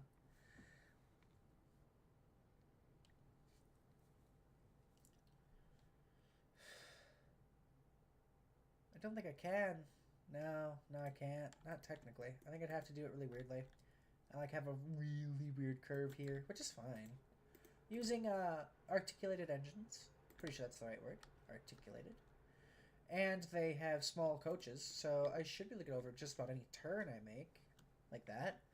This also means that I need yet another little dirt patch with another bumper in case an engine, you know, decides, hey, I really want to roll off this point, actually. That way they can't. You weren't concentrating, Thomas. That's what the buffers are for. To prevent a major accident. That's what paying attention is for, too. To prevent an accident. This looks really gradual, though. I think this will be fine. Oh, that should be perfectly fucking fine. If I'm really concerned, I'll go check it in Railroad Studio, but I feel no concern about that. That looks really good.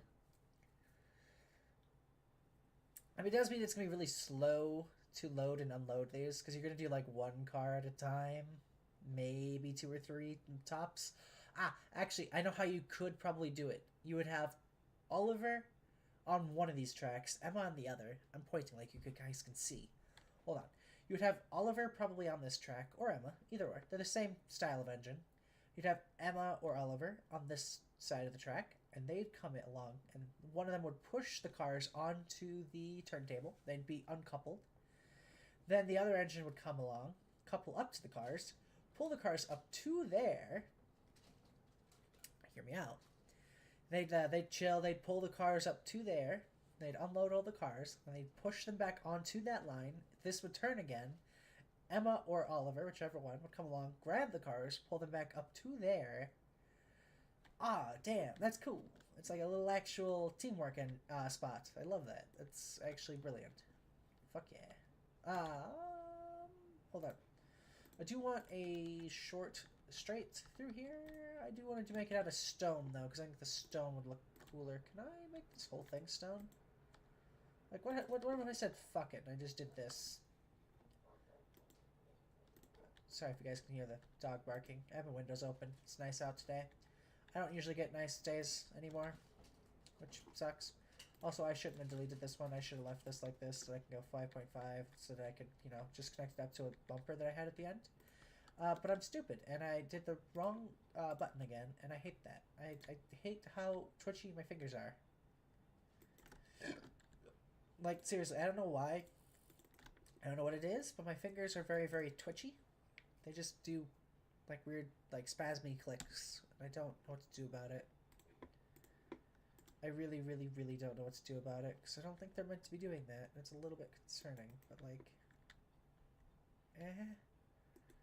So I'm hoping I can still drop off, though, while it's like this, because that would be really, really fucking cool. But yeah, no. I really like this, and I don't know why. This whole setup feels very, like, industrial to me, I think, is maybe the reason. Which is a weird thing to like. I know most people don't go, industry, my favorite. But, like, for me, industrial engines are actually kind of fascinating. 8.5 should be enough. I don't think it'll look very weird. I don't think it will. Hold on. I want to see something.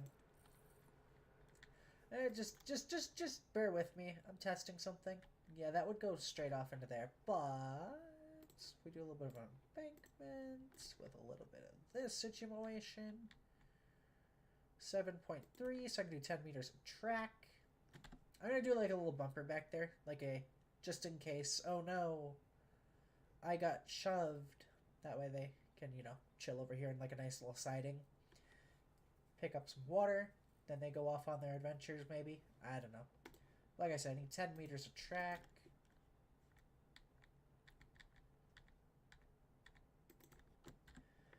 I don't actually know how long the bumpers are technically, but this way they at least look like they're in the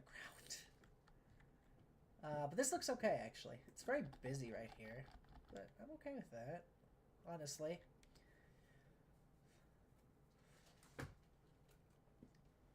Bumpers just to keep you from rolling off the turntable.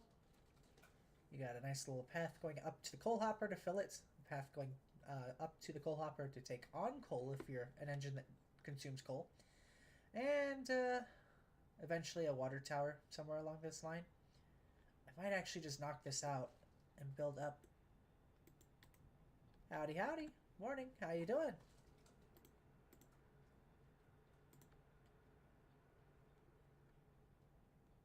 But I think we're going to go about 25 meters? Oh, like 20 meters. I think 20 meters will be good. We'll go ahead and we'll put a nice little water tower in here. Don't know the logistics of actually having a water tower this close to your... again, I do apologize about the dog. I don't know why he keeps barking. I don't know if you can hear it. I'm hoping not. Half the time my own audio recording equipment can't pick up me, so... Yeah, no. Why did it try to place it that way? What? Okay, that's fine. Just like right there. we'll put a little bit more space. That way an engine could technically, theoretically be taking on water while another one takes on coal and then they get shuttled out, but we'll see. We'll see. I, however, really actually happen to like this current setup. I think it looks very, very cool. It doesn't have coal, so I can't... I could probably still see where it's going to end up aiming out from, mostly. I think that'll be fine.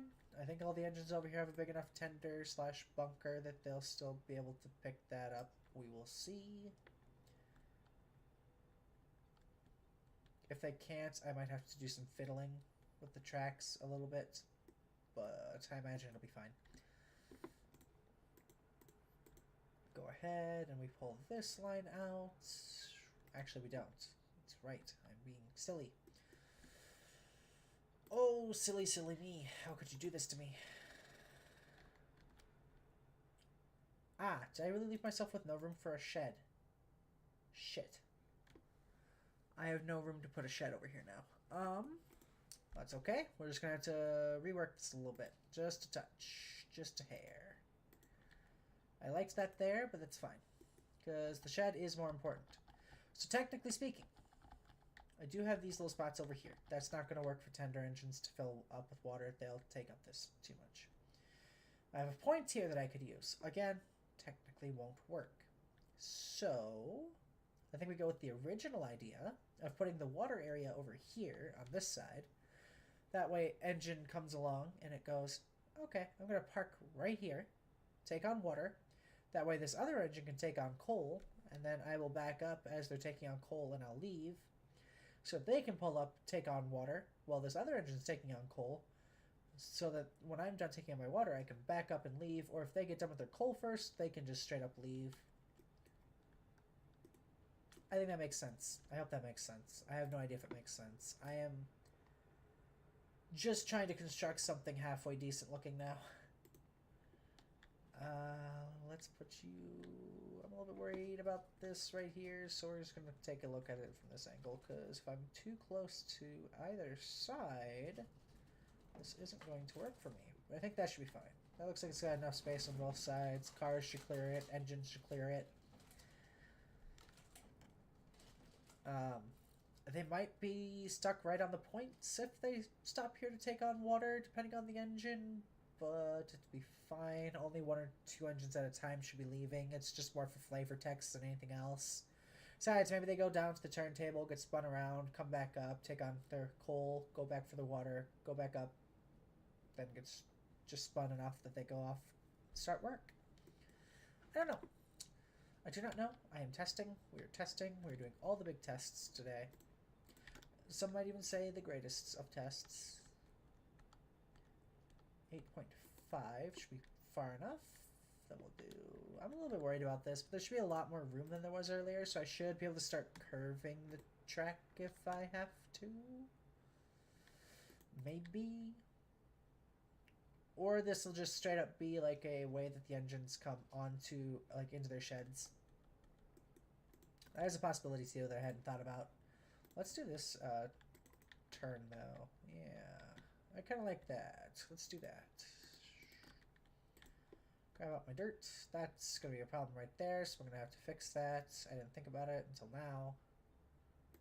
Because I'm silly. That's fine. That's fine. I kind of like having all my... kind of like having things lined up though anyway, so... We'll do this.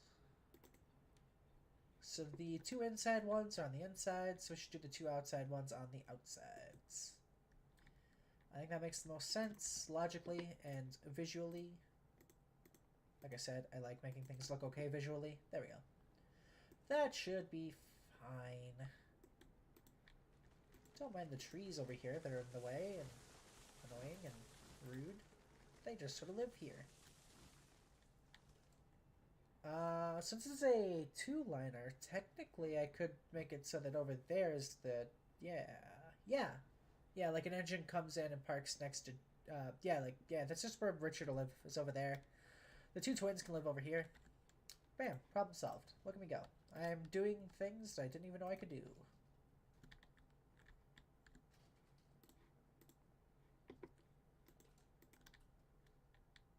Go ahead and give them probably about 10.5 meters of track. Let's do the 18.5 that is my switch. I think it's technically like 18.6 on the switches, but it's fine. No, it is definitely 18.5. Okay. Oh.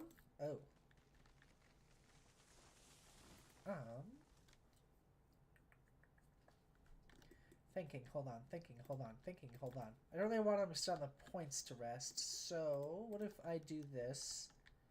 Hold on. How much space do I have to work with here before it gets a little bit hairy? 11.7. 11.7 minus 7.3 is like 4.4?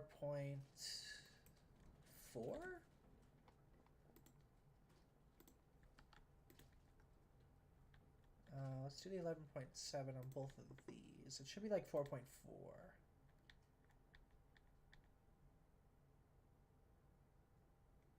Because they can sit on the bumpers. I just didn't have enough space to put the bumpers down right there. It should be like 4.4. Because 11 minus 7 is... That's like 6, isn't it? Hold on. 0.7 minus 7.3 is 4.4. No, I was exactly right. I don't know what math I was trying to do, but I was right originally, and now I'm annoyed because I was actually right, and I second-guessed myself and made myself look the fool.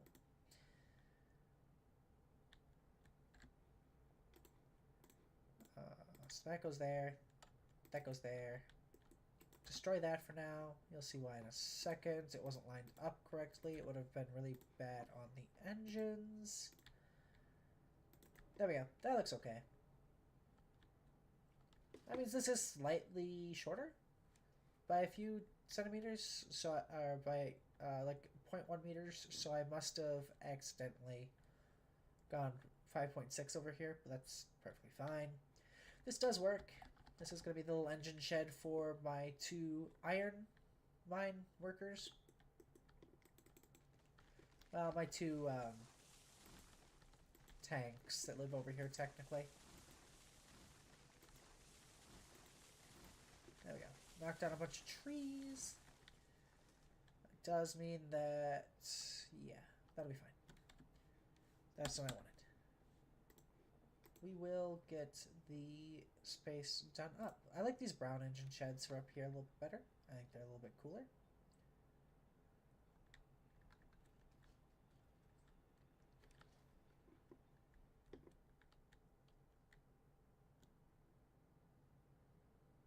I think that'll work okay.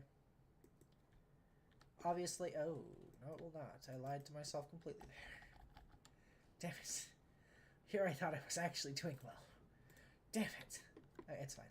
I don't really care. I'm just being silly. Okay, now let me do this.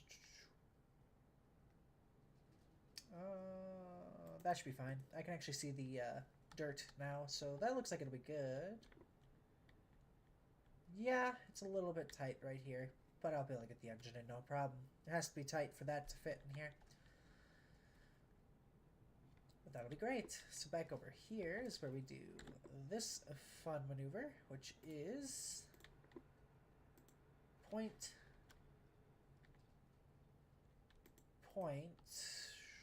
That's not going to work. That's too long.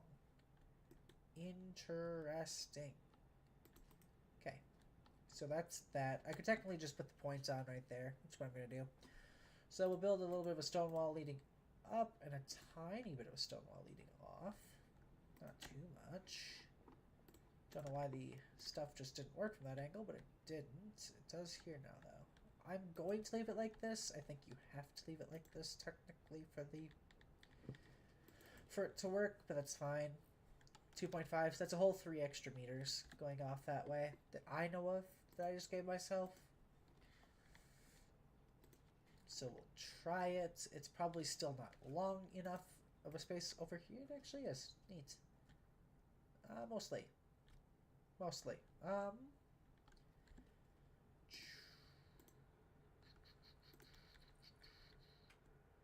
Oh, I know what I can do. Hold on. Of course. That would work pretty dang well. I just go here and I go ahead and I pull up that 2 meters that I need. It's just 2 meters. I don't need no more, no less, just 2 meters. Technically that's fine like that, so we'll break that. I should not have broken that yet. I actually still need that. Why am I so dumb? It's fine. It's fine. It is... What? What? What do you mean? What are you trying to grab? Why are you trying to continue it on? What if I grab right here? Yeah, this works. Okay. So what if I destroy you? Is it breaking because it's too short? That would be dumb. Why would it be doing that? Huh. Okay, so that idea didn't work. Ah, but you know what would? Is actually just straight up building a tiny little section of track right there. If I do this, because this is straight, so this is fine. Just get it online with that there. Destroy that. Destroy her and dominate you. There we go. That looks fine. Then we go ahead, we knock out that chunk. Okay. We grab this chunk, and we go up to here, and we do that. And I say, let's just grab a couple of things. Number one, let's go to engine sheds. We'll do another brown shed. We'll just put it right here, slightly forward. Hopefully in a way that I can actually see where I'm placing it. Okay, so yeah, makes it pretty clear. Obviously there's a shed here. Love that there's another shed here. Love that it's a little farther forward too. Adds some visual variety going on. I love that. I'm a sucker for visual variety, personally. Love it. It is always delicious. Other thing, we're going to keep the broken up train on that line. Ooh, I smashed my head into something. Oh no. Because I did see something interesting. I don't know how big this is, but this is called a rail guard. So I'm going to place one just to see how big it is. That should work. We will go ahead and place it right here-ish. Yeah, we'll place it right here. I don't think it'll cause anything to derail. No, that's too low down. It'll definitely cause them to derail. With that being said, if I build up some embankment for it to sit on, that should help. I don't usually like building up embankments, just for that one reason. At least not over here, but I would rather it had something to sit on so that it stopped having a conniption every 2.5 seconds. And right here, it's a little harder to put it over into the other area. So this will have to do. Unless I start it right here. I could start it right here. Ooh, I hadn't even thought about that as a possibility. I could just start it right here. I could just continue it up, and it no one would even know. Yeah, just like that. Look at that. Look at that. I'm doing so well. Not really. I'm just... Grr. I don't like using the fly mode sometimes. Why does fly mode have to suck? Why was it not built to actually work and function like an actual fly mode? Why can't it be like creative Minecraft fly mode? I love creative Minecraft fly mode. Also, why doesn't these have their own filters? Like, you could have put, like, some of these in decoration. Because, look, there's plants, which, like, make its own little category or something, like nature. So you can put boulders, trees, plants, animals. Just put them over there. Or, you know, this random junk that just isn't in there. Like, I don't remember seeing the telegraph pole. It might be under deco. I can go look in a minute. But this rail guard is not. I know that much. You want to know how I know? It's because I fucking found it last night before logging off the game while, you know, feeling violently ill and I kind of went, huh. Why is this here? What is this? Why is this not being used? Also, I love how well this stacks. Holy shit. That actually looks like it's straight up just like a, hey, engine, please stop here. Damn.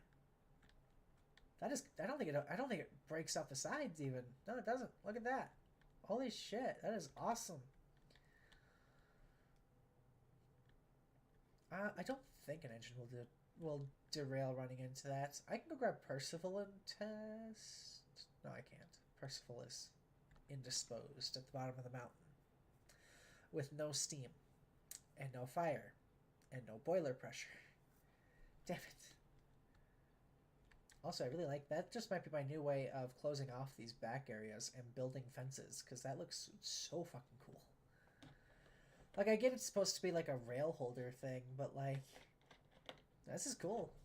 As long as the engines that I buy don't have massive drivers, you should be fine.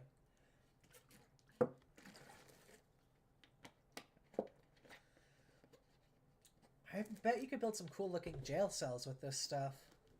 If that's your thing, if you want to have crime existing on your cute little island.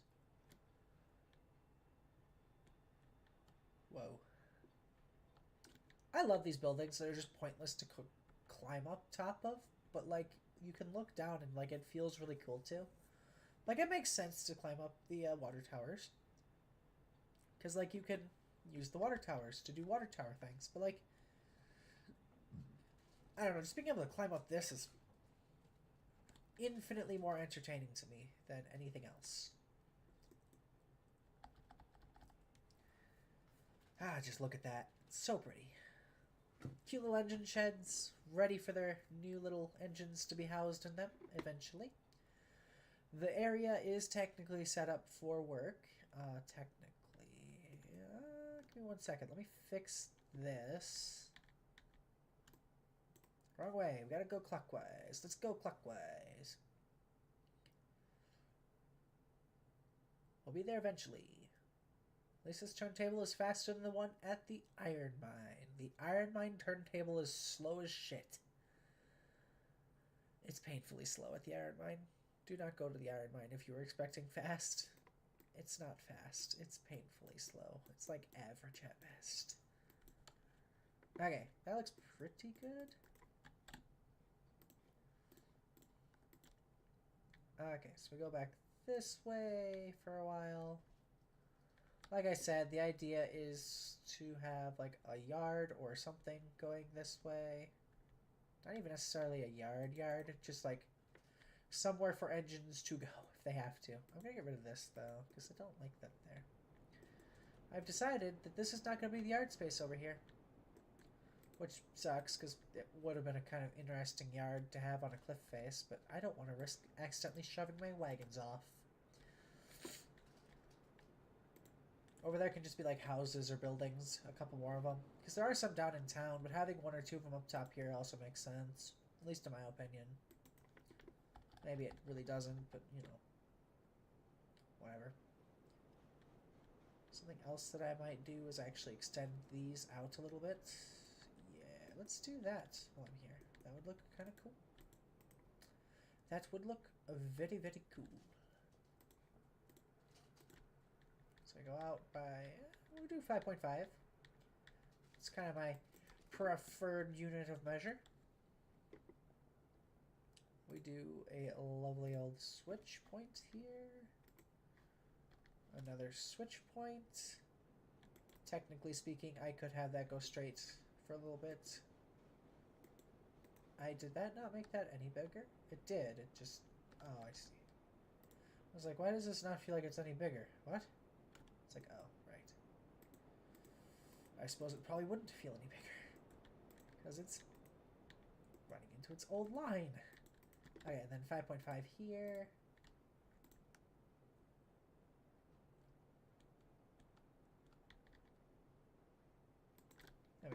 That looks pretty good. We'll grab the right switching track.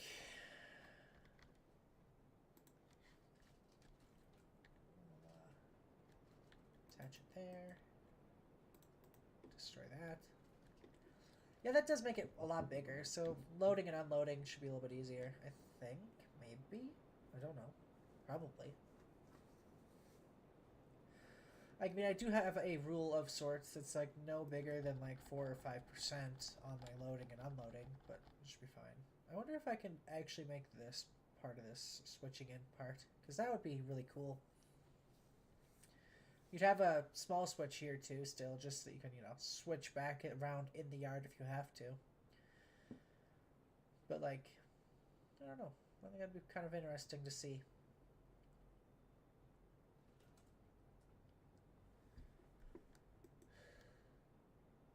Anyway, for now, let's go ahead and get this set up proper. Uh-oh. Alright, that's fine. It's still definitely connecting up. I just didn't see it because I was in the wrong spot at the wrong time. Yeah, that'll work. That will do, Chief. Do I... Would that be weird looking to have as like an emergency stop? I guess if you have a engine that's having issues, you probably want to be able to stop them. Especially with the heavy iron trains. Like, how much space do we have? 23.9. Give me 1 second. I need my phone's calculator again. Also, I should just put down the... Yeah, hold on. Where's my calculator? There, my calculator. I had you open a little bit ago. 23.9 minus 7.3. 16.6. 16.6 meters of track.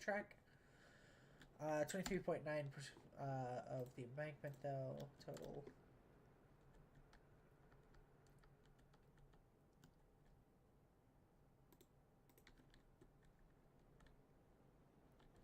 Awesome. Some regular track. Again, I don't know how common it would be to do something like this, but 16.6. Awesome. And then my turntables bumper. Like I said, probably not super common to see this, but I'm also really kind of just a fan of having long sets of track that are straight with like bumpers at the end. I think that looks kind of cool. That way, in case you have a runaway start somewhere in the yard, like let's say you're at the stop and like, oh no, it's starting to run away. I don't want it to get speed at the end there, so we'll just send it so it coasts straight down into there. It's not like an end-all be-all, but it should keep tracks mostly safe. Unless the train decides it wants to eat them. Because trains will just destroy train tracks. They'll just grab onto a track and go, huh, well, that's cute. You thought that would stop me? No, I'm just going to literally destroy this piece of track sometimes. Thankfully not super common, but it can happen. It is a little bit scary. This is slightly curved, then. That is wild. Just ever so slightly curved. Not enough to be noticeable to the naked human eye, but definitely noticeable enough to the game. I don't know why it's slightly curved, but it is. Alright, that's fine. That's fine.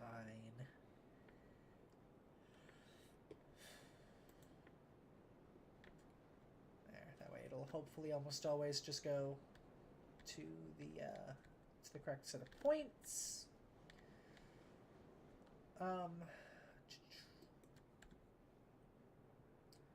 This I'm thinking I'm actually just straight up gonna make into part of the like attempt to make this part of a double line, because I think that'd look pretty cool. I'm a sucker for double line tracks wherever I can get them. Granted, yes, it's not always possible, but just having the ability to make them is way better than not having that ability. Makes me feel bad I cleared out all these trees over here earlier. This was going to be my yard originally, but it's not anymore, so... Oh boy. Instead, it's connected up over here. I'm gonna have to build my yard out over here. It'll be kind of fun, actually, because it'll be on a weird, like, curve, so I'm gonna have to figure out how to do a curved yard. It also just makes sense, because you have, like, yard wagons the engines can see, so it's like, oh, hey, someone shunted in a new set of wagons. Well, I'll go fire up, Oliver and send him out to do some shunt work and figure out where this stuff needs to go. Or, Richard comes in with a set of wagons and parks them right there to be shunted into place by Oliver and Emma. I guess that would imply that Oliver and Emma would park like right here with their wagon, get spun around, go up and shunted into place, and just sort of keep doing that, which is not an efficient use of engines, I don't think.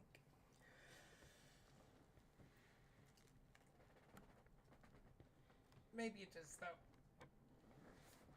Ugh, ouch, sorry. Everything inside of my body just like cracks. That felt good, like bad at the same time.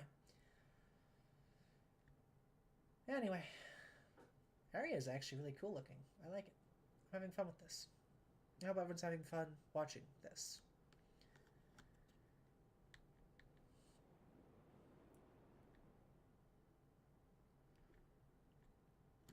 You guys have sound today, right?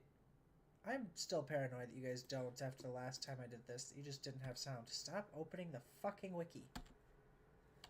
I don't know what's going on. I don't know what setting changed, but every time I click out of the game, it becomes a window. And I don't know why. It's not like a true window. It's like a pretend window. Hold on, I'll show you what I mean. Because I have... Do I have window mode off? I have daylight cycle off. Where do I see all that at? Is it under my graphics? It's probably under my graphics.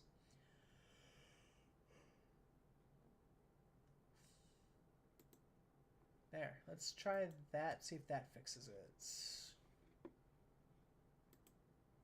That did fix it. Interesting. So it's just the game is really buggy when it's in that mode for some reason. That's dumb.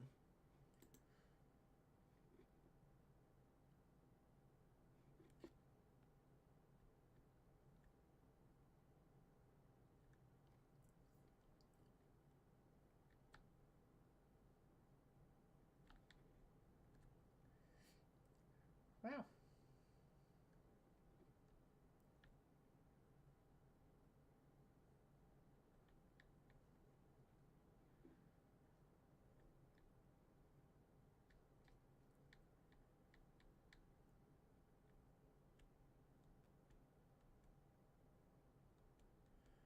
I like this. It is a really long straight line, but I'm just trying to see if there's anywhere that I can make this into a double line. I don't think that I can.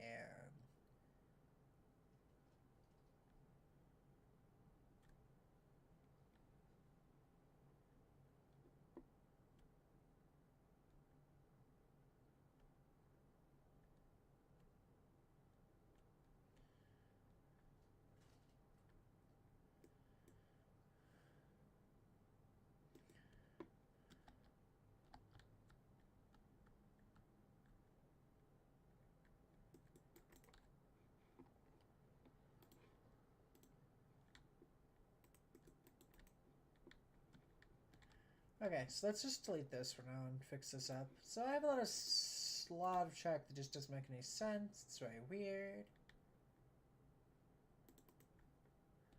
There we go. That looks okay.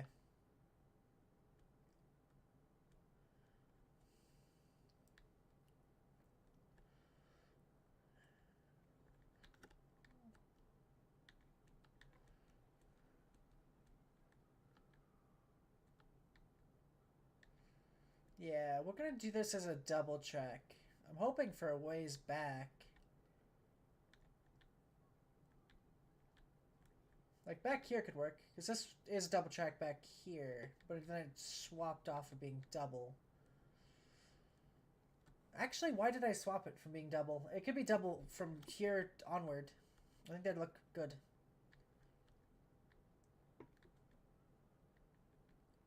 Oh.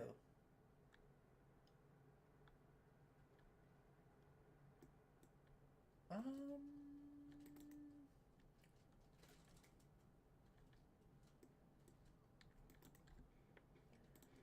Let's do something like this, actually, because I did that as like a temporary. So what if I... Hold on.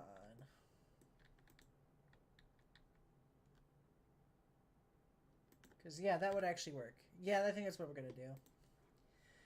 Is back here, it becomes a double track. Further up, it becomes a single. That way you can at least maybe schedule trains.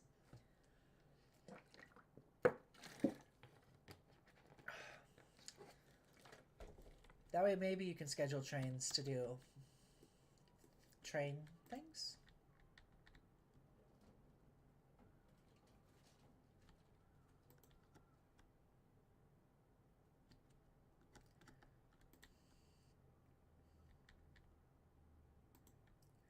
Ugh. There's a little low, but I think we'll be fine. Yeah, it should be fine. There's enough deep rail here that it'll be okay. It's just cosmetically inside the ground a little bit. If I have to, I will...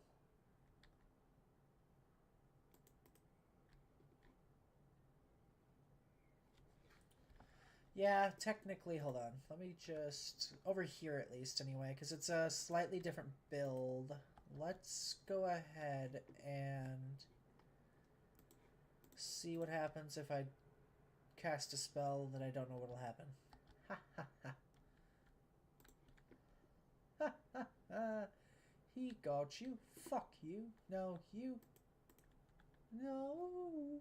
There we go. Yeah, I figured it would actually fix it. Usually it does with these sorts of things. So I wonder if it would make over here a little bit better too. Because it tries to go at the highest point to the lowest point, and it kind of calculates. It does math. It's cool. I fucking love this thing sometimes, man. Yeah, that works a lot better. Now there's no, like, oh, will I run into the ground? Will I not over here? I might do the same over here, too.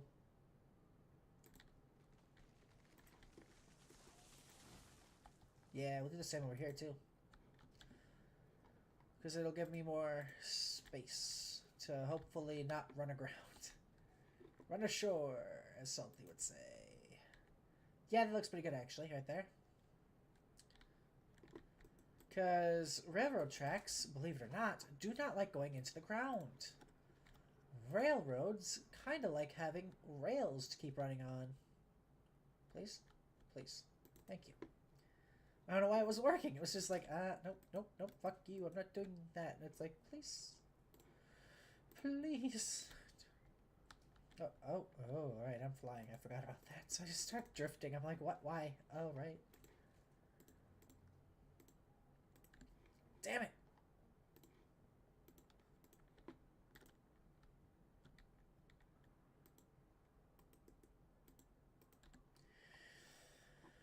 Oh, well, yeah, no.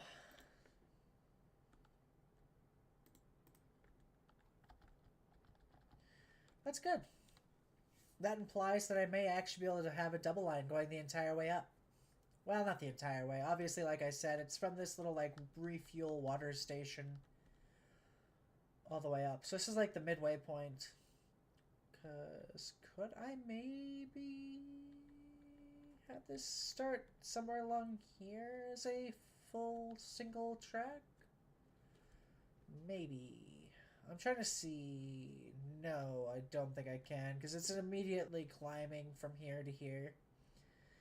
That's what kept my grade so low, is how much climbing it did immediately, I think. Which maybe would have helped with the iron mine if I just let it stay at that height and then just started climbing slowly, but that's alright. It becomes a single track for a little bit, and then it goes up into a double. This is the end of, like, the quote-unquote coal main line.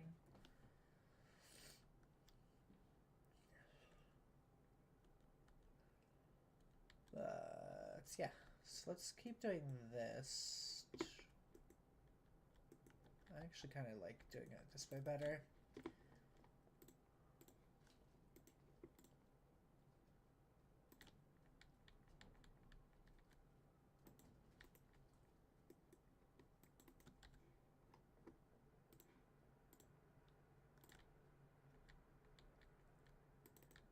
That should be perfectly fine.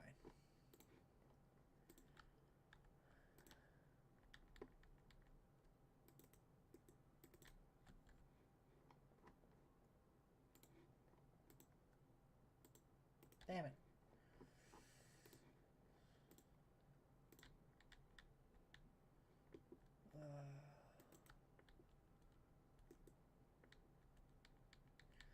Yeah, that looks pretty alright. I think we'll hold out okay here.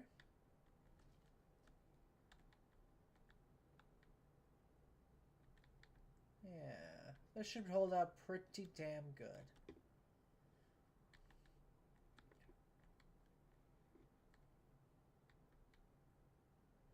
Honestly, maybe I destroy both of these and do some more of that, so that it's a curved stone wall going up to it. I think that would look kind of cool. Especially with how tall the stone will be here. Oh yeah, that looks awesome. That looks brilliant. I was going to look on this side, a lot more shallow on this side, but enough that it gives off the illusion. How do we look over here? Because this is all really close to the ground, so I don't necessarily want it there like that. Yeah, so we'll grab stone walls, build them up, break them down. This will just look a little bit nicer. I think I do these ones as well. Yeah, because that's a lot deeper, so it makes more sense to have it there. So let me just go ahead and grab the layout. And we can say, hey, go over here. And it goes, okay. And we go ahead and we grab that. And we say, hey, don't do that. And it goes, no, fuck you. And we go, okay.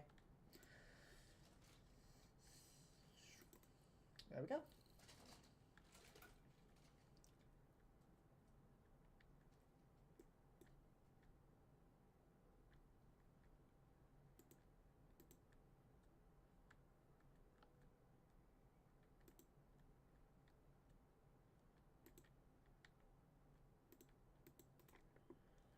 Hold on. I'm going to try something a little different here, too. Because I think I can just basically straight shot it, almost.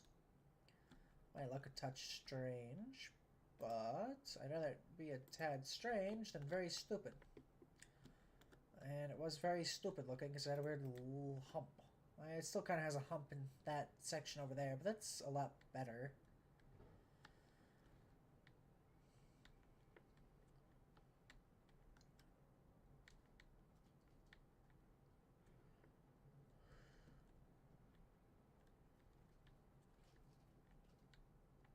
Nice. Look at us go. Nice straight lines, mostly. Oh, what did I do? Why did I click on a piece of rail? Like, rail, where'd you go?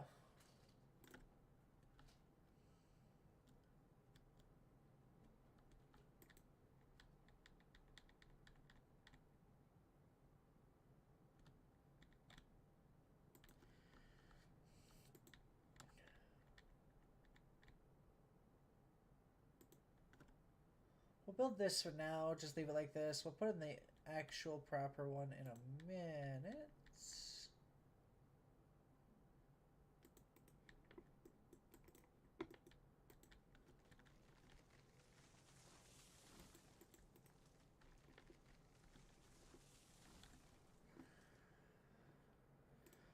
Go ahead and grab the bridge chunks.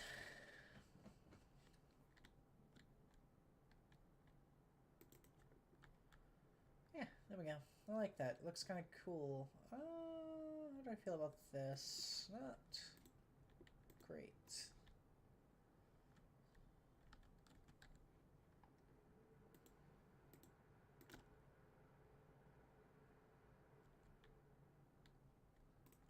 Actually, hold on. Let me just... Go away. Go away. I'm gonna do that with both of these sides, I think. It'll look a lot better. A lot better. Also, just a long, continual piece of track for a while. It's a little bit nicer. I don't have as many points to worry about.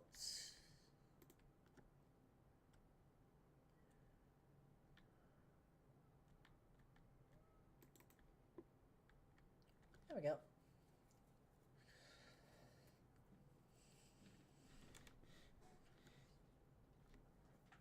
There we go. That looks pretty good.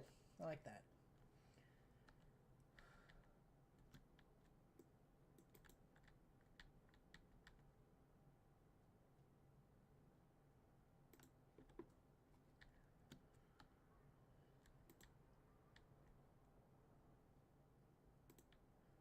Oh no, that's not ideal for me. I don't think this will work. It will if I build it up higher, but it just... Fuck me. Okay, that's fine. That means this section of track is going to be completely unique and handcrafted, which is fine. It's just going to be really weird. There, we'll go up by 3.5... 5.5...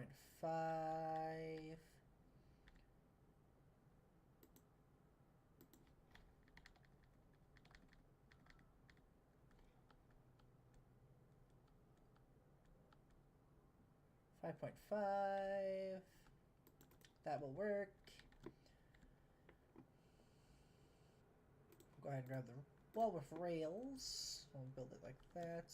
Grab this part out and run it so that it's about in line with this one.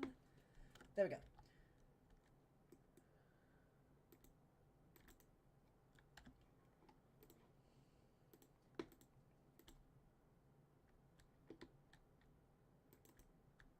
There we go. That looks a little bit better, I think.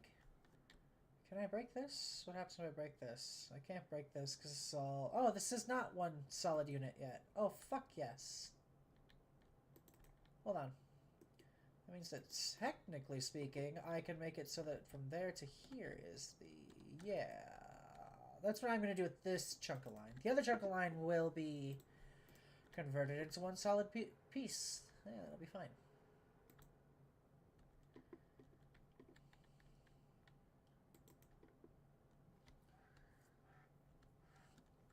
That looks really good. Yeah. Obviously right here is really a lot taller, but it'll be alright. We'll make it work. It's also much shallower at the shallow slope, which means that it's a much smoother grade, maybe?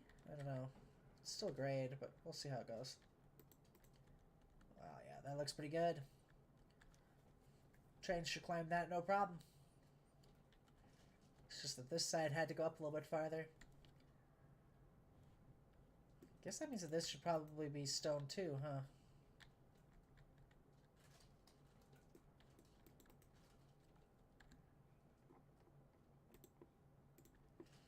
Oh, I could do that. That would work. Yeah, that would totally work. Hold on. No, that would not work, because this is too tall. Damn it. I was like, oh, that would work. No, that won't work. It's too tall. Damn it all. That's fine, though. That looks pretty good. Nice, straight, even chunk of track. Hopefully it won't, like... Hopefully this doesn't mean, like, it'll flood and start flooding over here. It'll just... I think even if we do get water, it'll... Nope, it will definitely flood up onto here if we're not careful. It might be okay, actually. Be a little close. You might get a little bit of pooling, but I don't think it'll flood and wash anything away.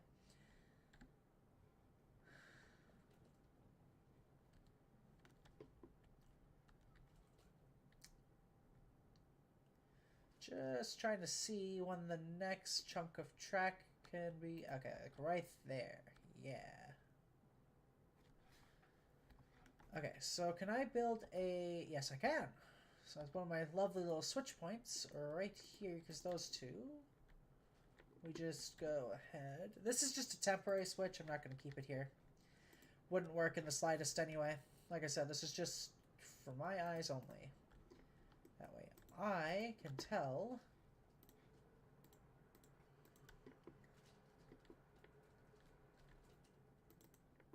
Yeah, that looks pretty good. What I need to be doing.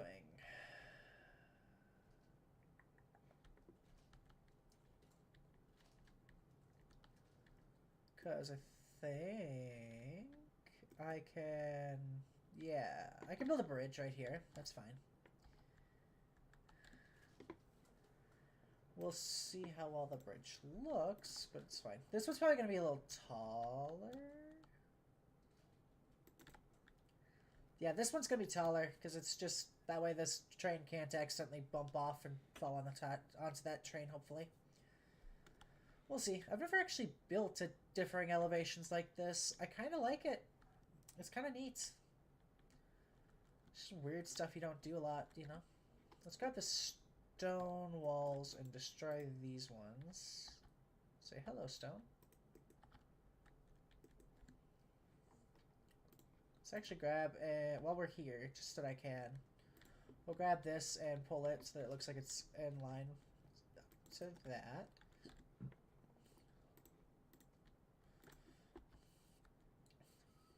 This should make it so it's a little bit easier on myself. Yeah, that will work. That will not work. That's also my way. I'm gonna have to come through here with my circularizing tool just to make sure that nothing is like outrageously broken on this, but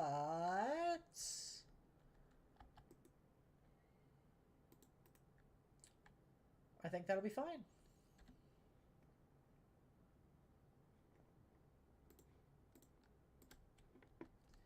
So that should mean that we'll get into the same position.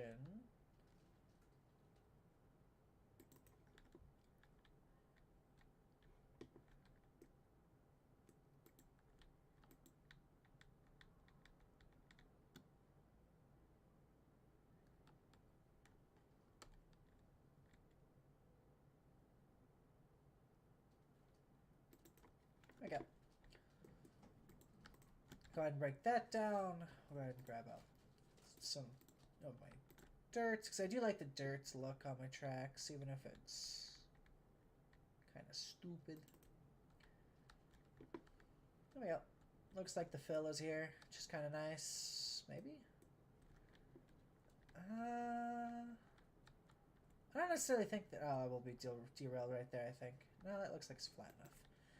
Usually I'd do the dirt there, but I don't think that's going to work. So let's do something else, which is called...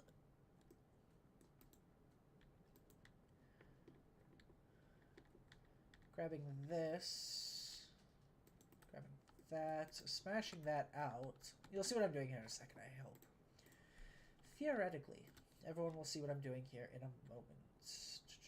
What? The actual fuck? No. Ah, okay, I see. Hold on. This will work better then. So we'll just get these lined up as best as I can.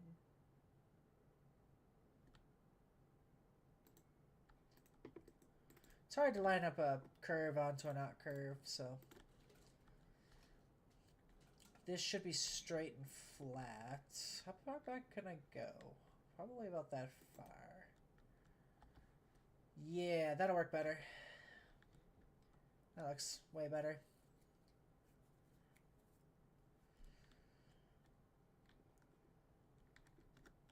It does slope really weirdly. I don't know if I like the sloping.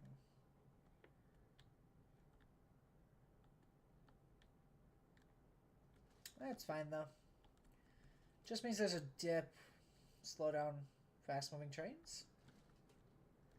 I know I said that with like a hesitant question mark, but I don't really know what dips are used for too commonly. I know what they can be used for, which is like to stop runaway cars, but cars shouldn't be running away this far, I don't think.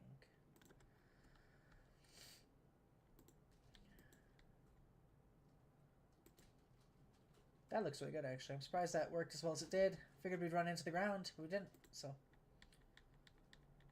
we might here. That's possible. We didn't. Nice.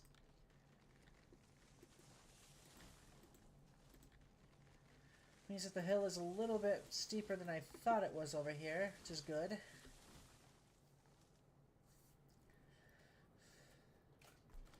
We will be fixing these bridges, because they are not correct. So let's fix up the bridge while I'm here, actually, real quick. This looks like it's probably a runoff point, so... So I'm using bridges instead of walls. You can kind of tell with how things slope where the water usually pools versus where it runs off. Which That's why I said this looks like a runoff point, because it just slopes down so much that it probably all runs down into that river.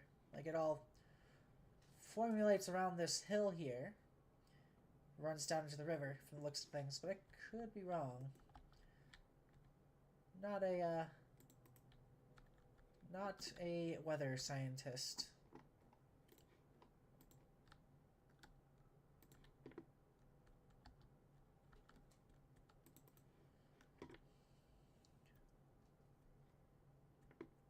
But yeah, I think this is looking pretty good. Certainly won't complain anyway. It'd be stupid to. Let's go ahead. I want to do a little bit of a fun. And I think right here we'll grab and delete in between for both of these. Yeah. We'll make this one continual piece because I think that'll look better.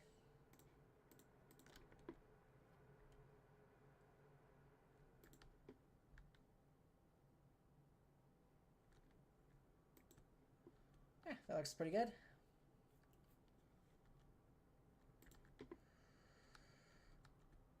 I'm just trying to make sure there's no spots that I might actually run into the ground. And some of those looks like they were kind of low through here, so fixing it was my best option.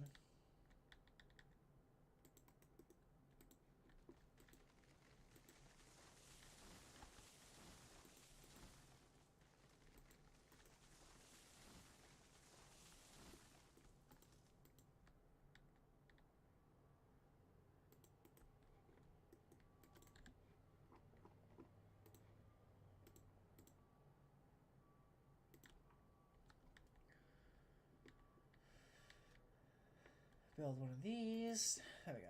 I'm going to change this out to stone. I didn't realize it was on my bridge like that. That's just ugly. So, a little bit of stone.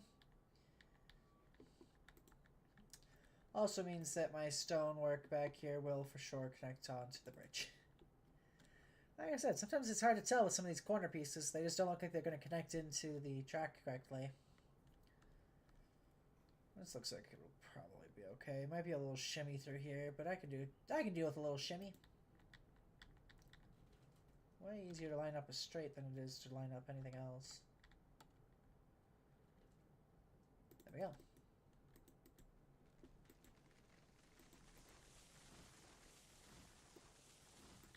Something else we're going to do is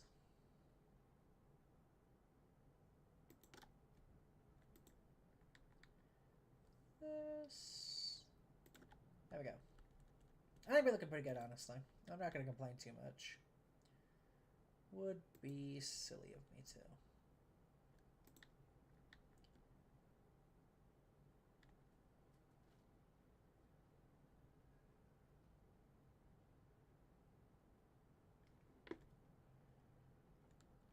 There we go. That looks pretty good. Pop back here, take a look at this slopes. I think we leave them like that for now. They're not hurting anything being like that. They're just a little weird looking. We can do with a little weird looking sometimes. You know. If we got rid of everything for looking weird, you'd have to get rid of me. I don't really want to get rid of me too badly. I kid.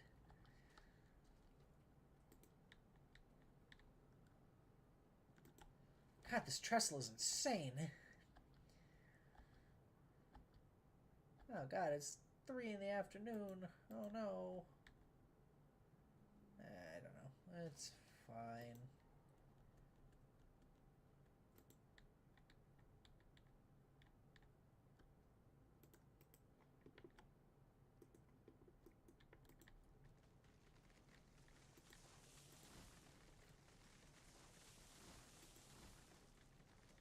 Alright, we're gonna knock down these trees that are really close to these rails.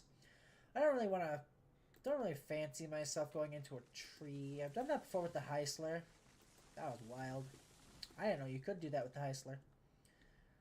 Going downhill though, I was running no brakes, so I'm not too surprised I ended up going underneath the earth. I just wish I hadn't, you know. I feel like that's not a weird thing to have wished for. This might be a problem. Is this actual... I can't tell. Hold on. Let me turn down my foliage in my gameplay, my video settings. Low. Okay. If you didn't know you could do that, it helps you when you're trying to build track, realize where the track actually is going to be fucked over. And it looks like this will be fine. It's really flat. But at the same time, I'm not going to say for sure that it's not going to be a little bit mucked up by that. Why is this one so much taller? It's very weird.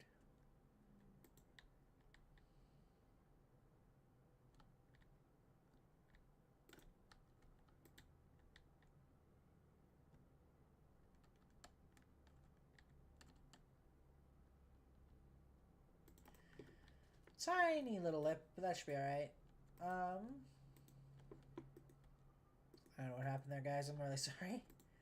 The game. Why do you keep doing this to me, game? What the hell? You're in windowed mode. Why do you keep like acting like you're not? I keep clicking out. Or is windowed where it doesn't think that it's... That might be my problem. I'm trying to think. That may actually be my problem. Alright, we're gonna go ahead and try to make this look a little bit smoother. This gradient. By that I mean we're gonna let the game try to make it look smoother. Yay! Oh, I'm gonna do the same with this side here too, so don't feel too badly. How do I connect? How do you connect? Can you not connect? There we go. Ah, yes, that looks infinitely better. Still a massive fucking slope, but it looks a little bit smoother now at least. Less janky? Why did that look like a rail knot? Jesus. Maybe it's a good thing I'm doing this. I think I just uncovered the reason why I'm doing this is because my rails keep looking like they want to explode into 1,000 pieces, which probably not healthy for the rails to want to do, but you know, we do be doing. Oh, it actually copied the I see.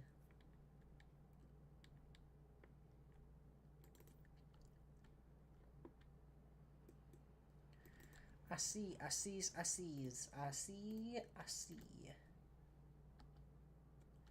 Gotta build even more rails. Hoorah.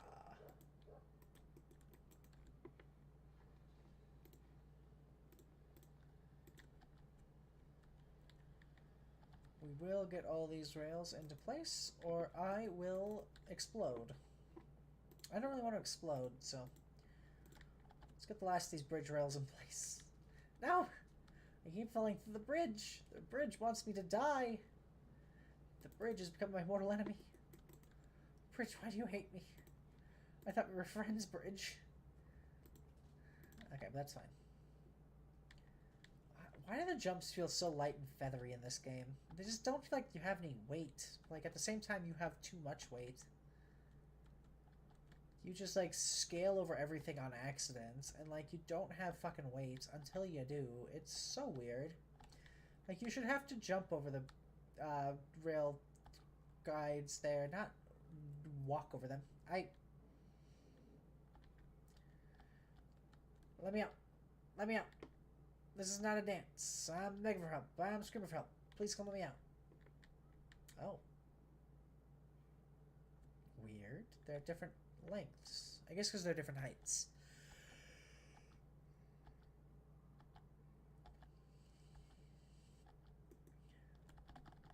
I am surprised that this is working as well as it has so far. I figured we'd run into more issue, but, like, we haven't, so... I mean, my rule is usually, if it's possible, do a double line. That way you can have traffic going both directions. Some areas I'm not going to be doing that in, of course, because...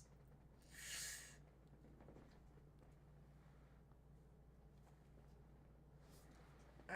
I have a little more self-respect for myself than that, but, you know... It's fine.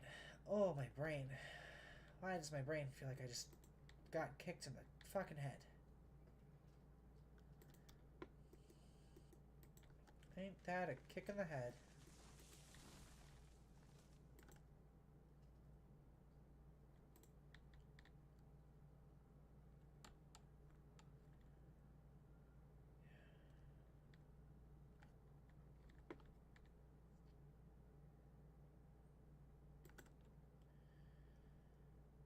This should help. Oh, wow. Moving that much on a parallel track apparently is not good for the computer. I just felt it, like, stutter. I don't know if it came through on the video, but I could feel it. It was really, really weird. Headphone cord. Stop going under my wrist. While I'm trying to move my mouse. Then all of a sudden I'm like, oh, why am I pulling my head? Oh. Help. And I am having fun. I shall make progress. Why is this floating? What the fuck? I don't think it's meant to do that. I don't think I was supposed to see this. Feels like I'm in the back room seeing something I shouldn't be seeing currently. It's fine. It's fine. You know, we don't think about it. Sometimes the ground is just not where the ground says it is in the world, I guess. That should have... Yeah, there we go. I suppose that's maybe why I lost that one car through a bridge once. Did I ever tell anyone about that? I was driving a train in-game, and I was going up a bridge over on the Iron Mine grade, which is like 8.5%. It's wild. I'm pushing with Percival. And all of a sudden, as Percival is pushing, I notice my train starts slowly tilting. Like the front of it. I'm like, what's happening? And all of a sudden, the car falls through the bridge. And I'm like, oh, okay, bye. And like, I come back later, and it's like underneath the bridge, and it's like, what? Why are you here? Why? What is the purpose of this? Also, I'm just gonna use my own steel truss bridge pieces here, because that would look a little less silly than trying to just copy over a bunch of steel truss bridges for no fucking reason, when I can just build them like this so they attach. I guess in some weird way they're probably helping hold themselves up, or hold each other up, but like, at the same time, this does not feel safe. Oh god, this is why this doesn't feel safe. I think I almost pissed myself there. I literally just felt my hands get all sweaty and like clammy as I started falling. God, I would suck to watch in VR. I wouldn't be able to do anything in VR. I would just panic when it comes to heights. I hate heights. Let me back up. I don't like being up here. It's just and I'm not even like in it, but like I feel like I'm tall, and I don't like it. I want to be on the ground. Being on the ground is safe. I can't fall and die if I'm... Well, I guess I could if I'm on the ground. I could just fall over dead, but that's different. I'm not actually dying because of the ground at that point. I'm dying because, you know, I'm dead. Oh, no! Fuck. I hate bridges so much, man. I don't like bridges. Mom, come pick me up. I'm scared. Mom, come pick me up. I'm scared. Mom, I'm scared. Mom, come help me. I'm scared. Okay, that's fine. Okay. At least I stopped falling through the map. That was not good. I can just... I thought I could undo with 7. Oh, man. Oh, man. What's wrong with my car?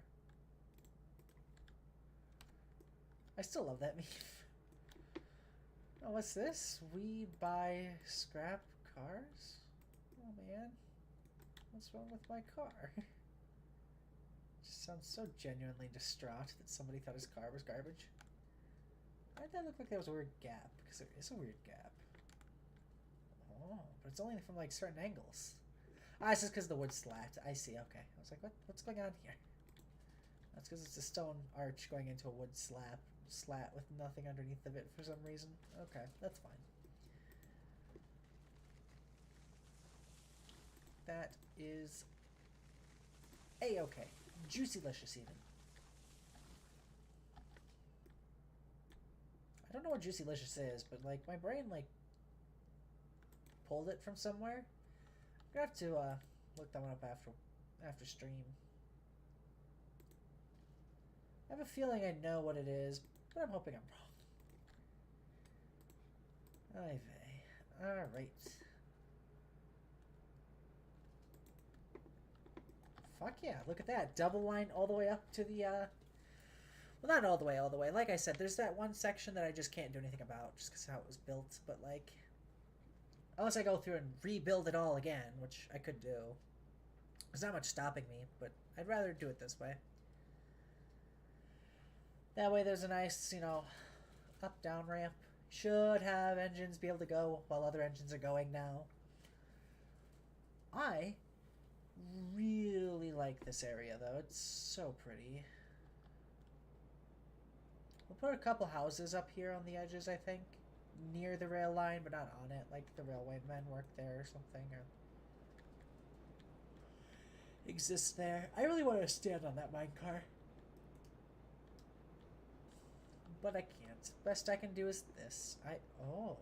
I didn't know there was animations for the minecars here. That's cool. Hey, you didn't actually dump out the coal. I mean, I get it. They don't expect anyone to actually come up here to watch it, but, like, this is cool. I love this. Like I said, I wish there was more spots like this in the game that you could just get to normally. That are just, like, tall. Like, this should have a ladder coming up here so you can service the flywheel that's holding up everything. Because if this belt ever breaks, well, I mean, if the belt ever... Well, it's not a belt, it's a cord. Also, this side is just missing its flywheel. I don't know if anyone's noticed this, but this side just doesn't have its flywheel animated. It should. This one does. That's what's controlling everything. So why... That actually moves? It's an actual moving part. Holy shit. I didn't know that. That's amazing. This thing actually has, like, collision and moves you. That's not me doing that. Do it again. Holy shit. That's awesome. I can't believe I didn't know that. I wonder if any other ones do that. I don't think the Iron Mine has a flywheel, but it might. But yeah, no, as you can see, as long if an engine's here filling up cars and like it knows another engine's coming up to unload stuff, once it gets ready and can go, it can just swap over the lanes and travel off down as the other engine's coming up. Which is, I love this. This is actually so cool. Damn it.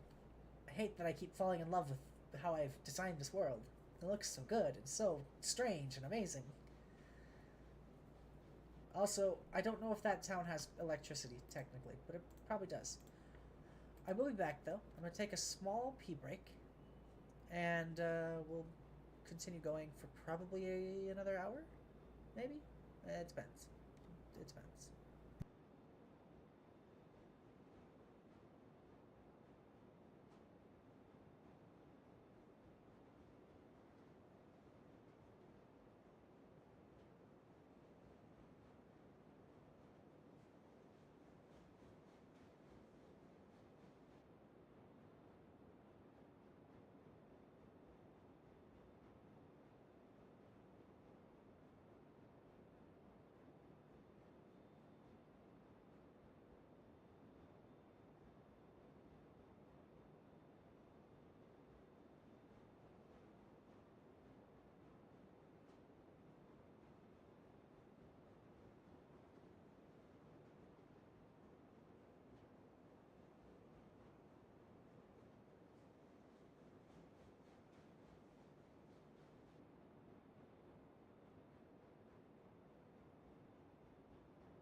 Okay, we're back.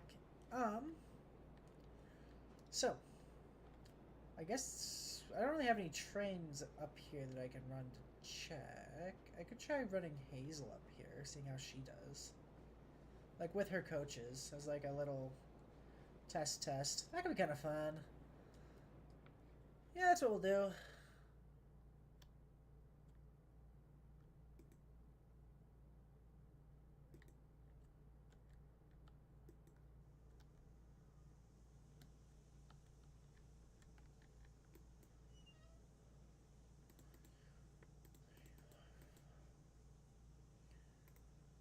Two, three, 4, and 5.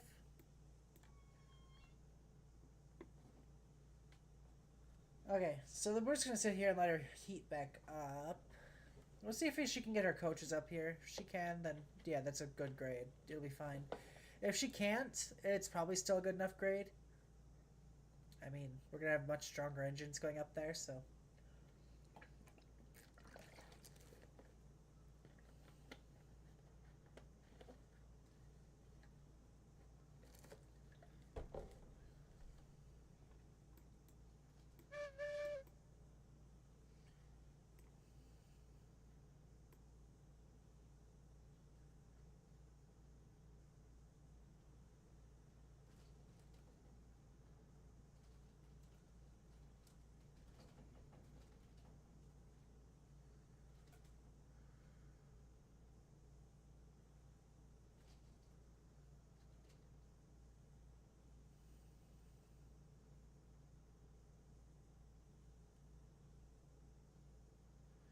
Anyway, I think we're okay to start just rolling.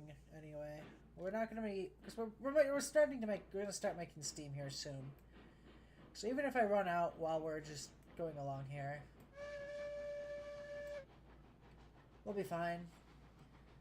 Close my regulator a little bit to sort of hopefully make it so we don't use all of our steam right away, but we will see.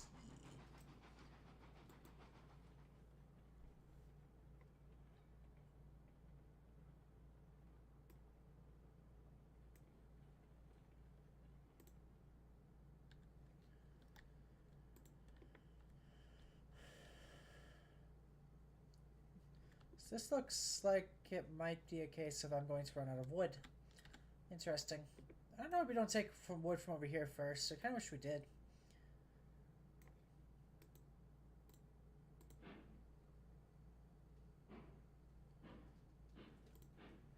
Yeah, we're still using up a lot of steam just because it's not. It has to get about 300 degrees Fahrenheit for this water to boil.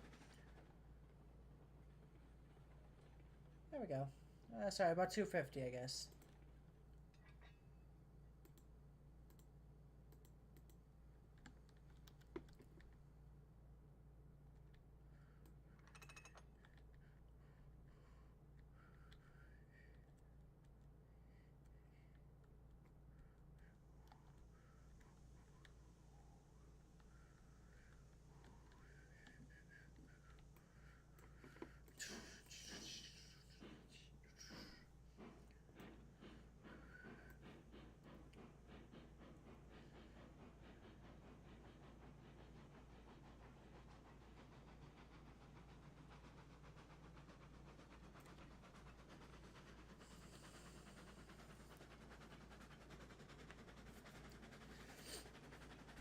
Yeah, anyway. There we go. Off we go. Off we pop. How are we looking at water? I should have checked. Actually, hold on. I lied. Back. Hazel, stop. Hazel, no. Hazel. Stop, Hazel. Oh my god, those coaches just push you. I mean, I get why. You're a very small engine, but Jesus, they like smashed into you, and just kept going.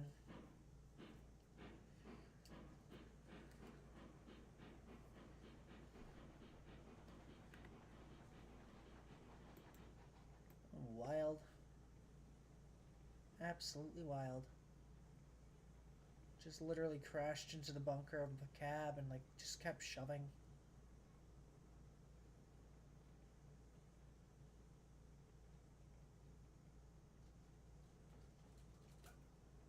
Just a little bit farther.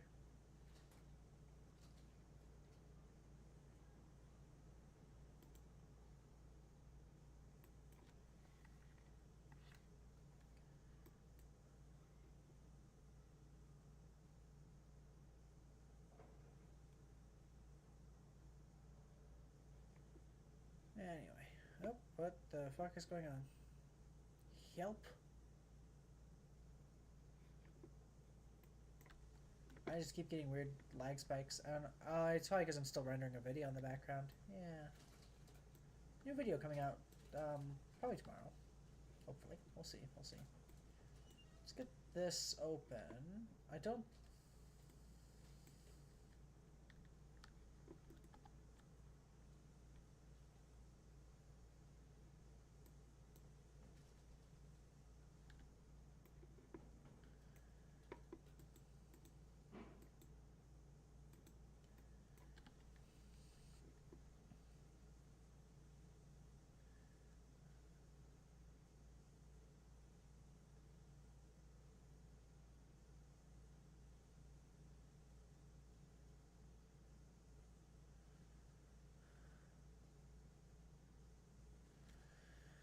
I don't know. Hey, there we go.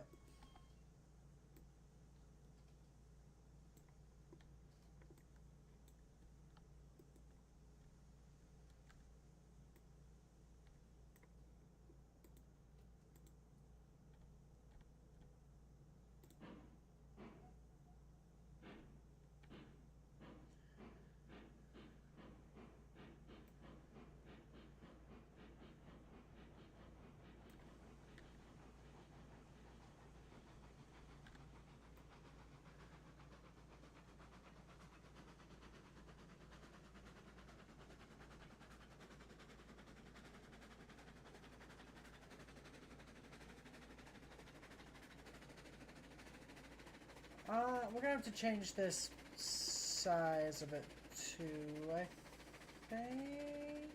Yeah, we're gonna have to change that too a little bit too, which is fine.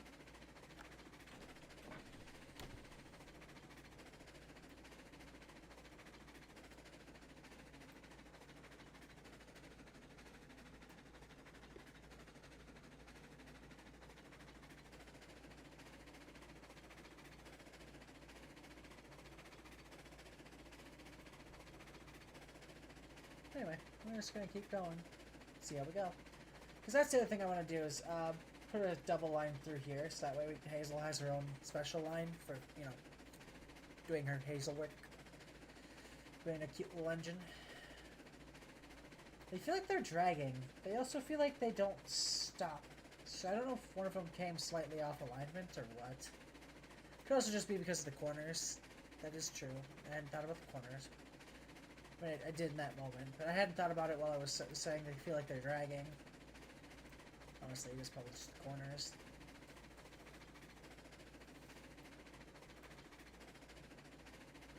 Yeah, it's definitely because it's through the corners. They don't like the corners too much, which is weird because they're pretty normal-sized corners. I don't remember. They're like 80-something meters in most spots, so it's not like it's hard for them to get through here. They just refuse to work properly. But, you know. I don't know. This might be another short stream today, though. I'm not still not 100% back, so we'll see how I hold up. But try to get through it all. So we'd start back here. We'd put another line going parallel that just sort of follows. Yeah. We'll see how it goes.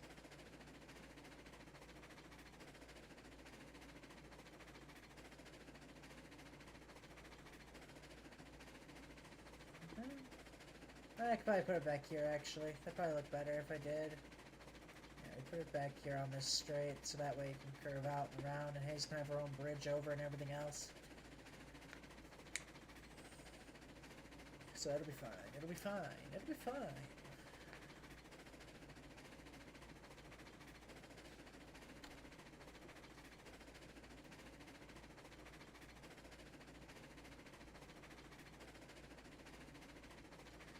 I do have this here still, and I don't know why. I guess just as an excuse to go off into the lake.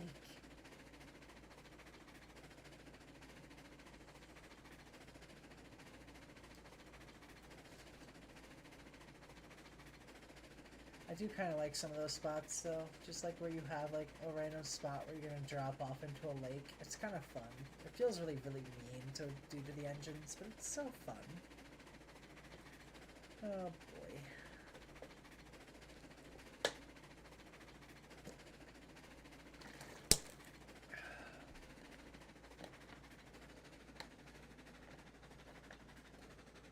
Surprised how well she's running this, though. Honestly, I thought she'd be a little more upset.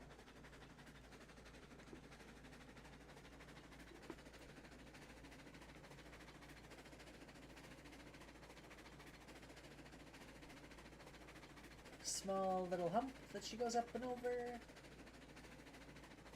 And she goes back down. She's on flat land again. It's slightly hilly, but she pulls her two coaches along quite well, so I'm very proud of her. She's very small, but she does her job very well. Anyway, it's kind of interesting. Oh, I thought these had a way to, like, activate. They used to. Maybe they don't anymore. Okay, well. Ah, well, I guess it's probably like a steam feed tube or something to keep them warm, since they don't ever activate their own, heaters on board. Maybe the heaters are running. Who knows? Anyway. That seems a lot better, though, for her.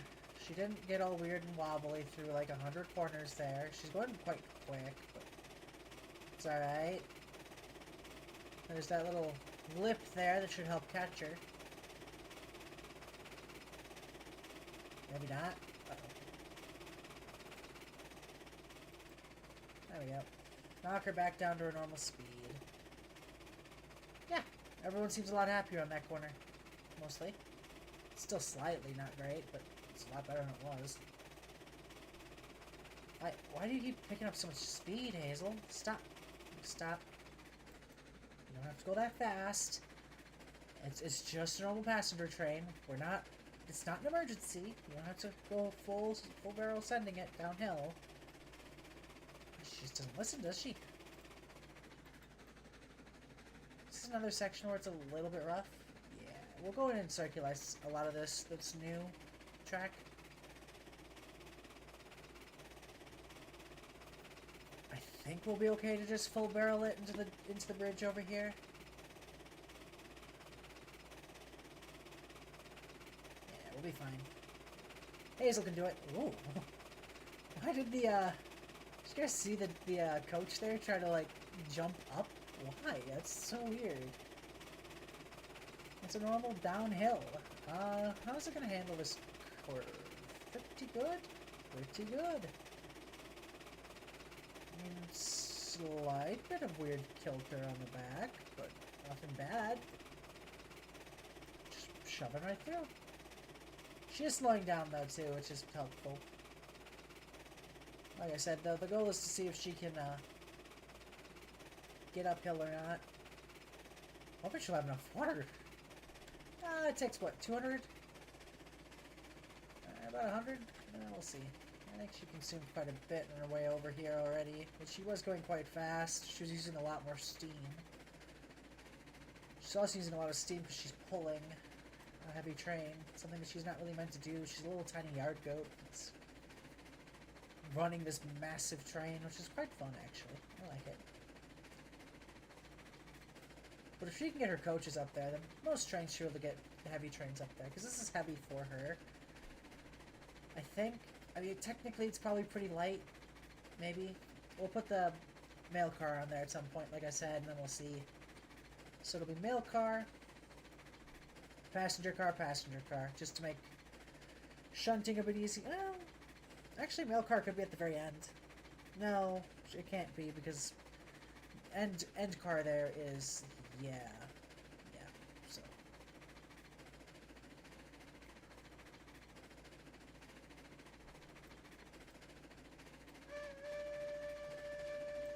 Remember, I didn't whistle when I went to the station. Whoops.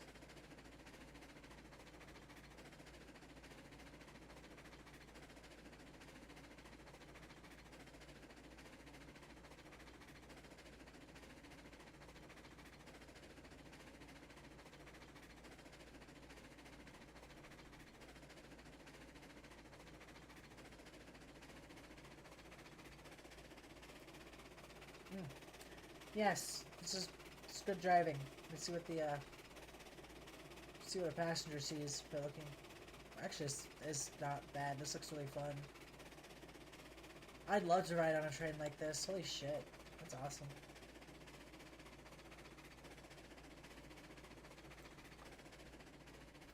What if I did something like this? So like I was like sitting on this chair.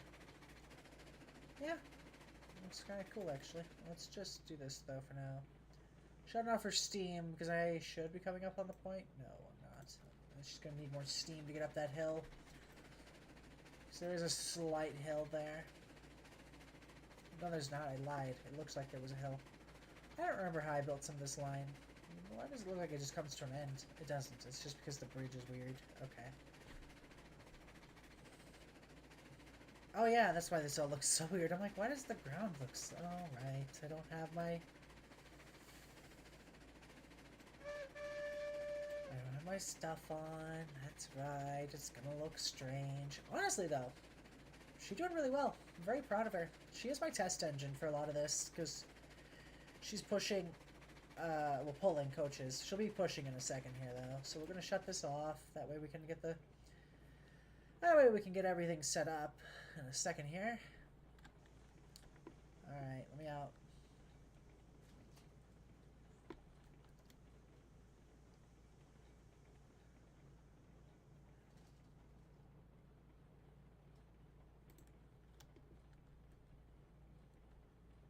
Stop. Nope, stop. You're going too far. Stop it. Come back here.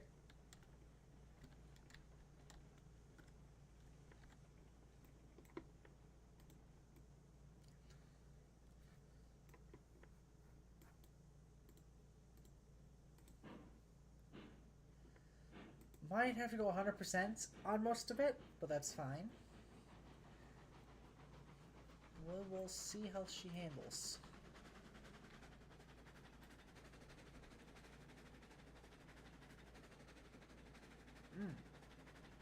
Yeah, well, that's why the driver is supposed to be going up here. I just don't know why it puts me right here. Again, it tries to center me over the engine, but it's trying to center me over, like, something else. I don't know. Yeah, she's making it. Oh, why did we derail? Hold on, we derailed really fucking badly. Stop.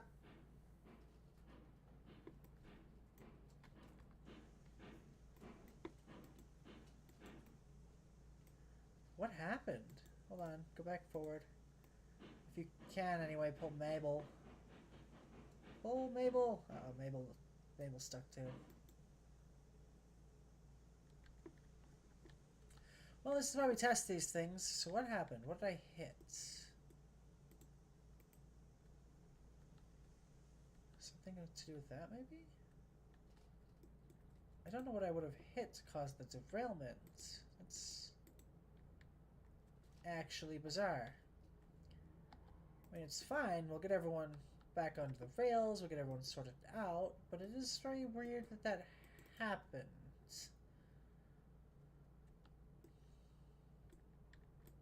Alright, Ringo. Let's get you put back up to here.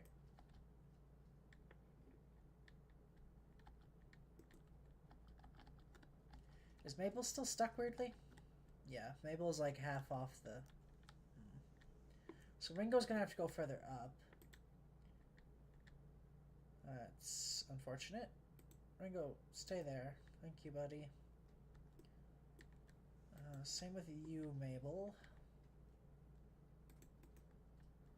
I have never seen that happen before. How bizarre.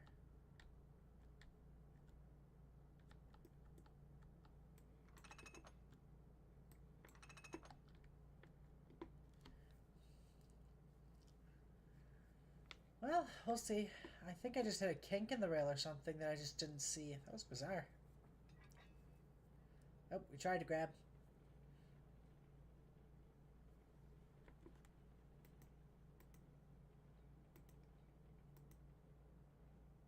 Please?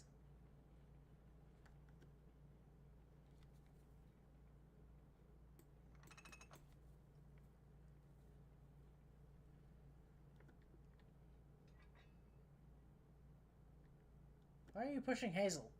How are you pushing Hazel? Hazel has her brakes on. Oh, no, you don't. I took your brakes off. Whoops.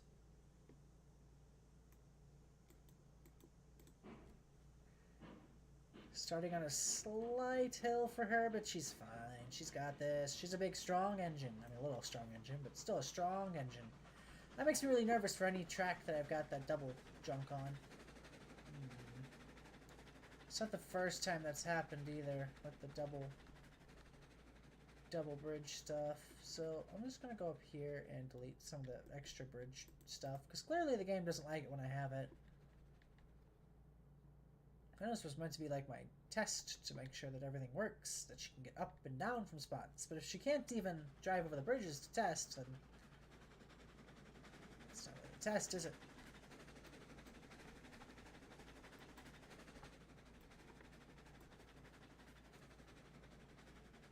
This is the longer, harder section, but she should be able to get up it quite easily. Let's run her Sanders, just to make sure she can. My Sanders are in the front. Damn it. She might not actually be able to get up this. Well, she might be able to. She can get Ringo's first bogey up and over. No. Okay, interesting.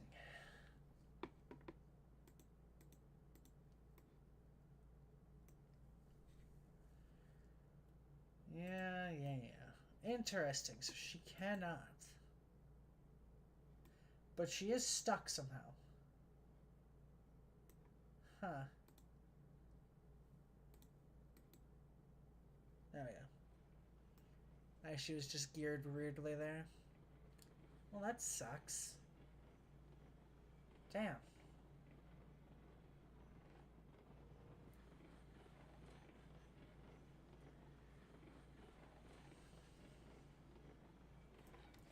I mean, it's fine. She's not really designed to go up this spot anyway. Holy shit, she's going fast.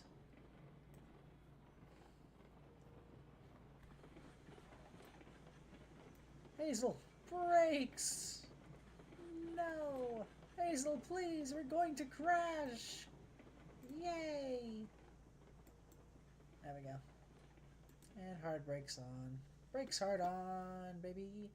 So that sucks. I can't test to see if she can get up there. It's alright. We'll run her back. Always a good... Well, actually, let's just run her forward so she can park at one of the stations. We only have 2 stations that are built. I can run her back to there, but I don't really want to for now. Let's run her up to the station here. Then we'll walk back and investigate, see what we can do. Maybe, theoretically, if we're lucky.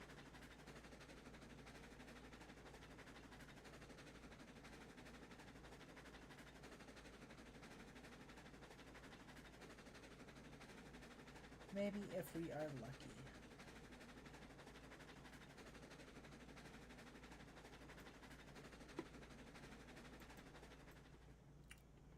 Awesome. So we'll just park here. We'll pull forward a little bit so that she's not blocking in case someone needs the water tower. But, yeah, like right there. Right there's good. A little overshot on the platform, but it's alright.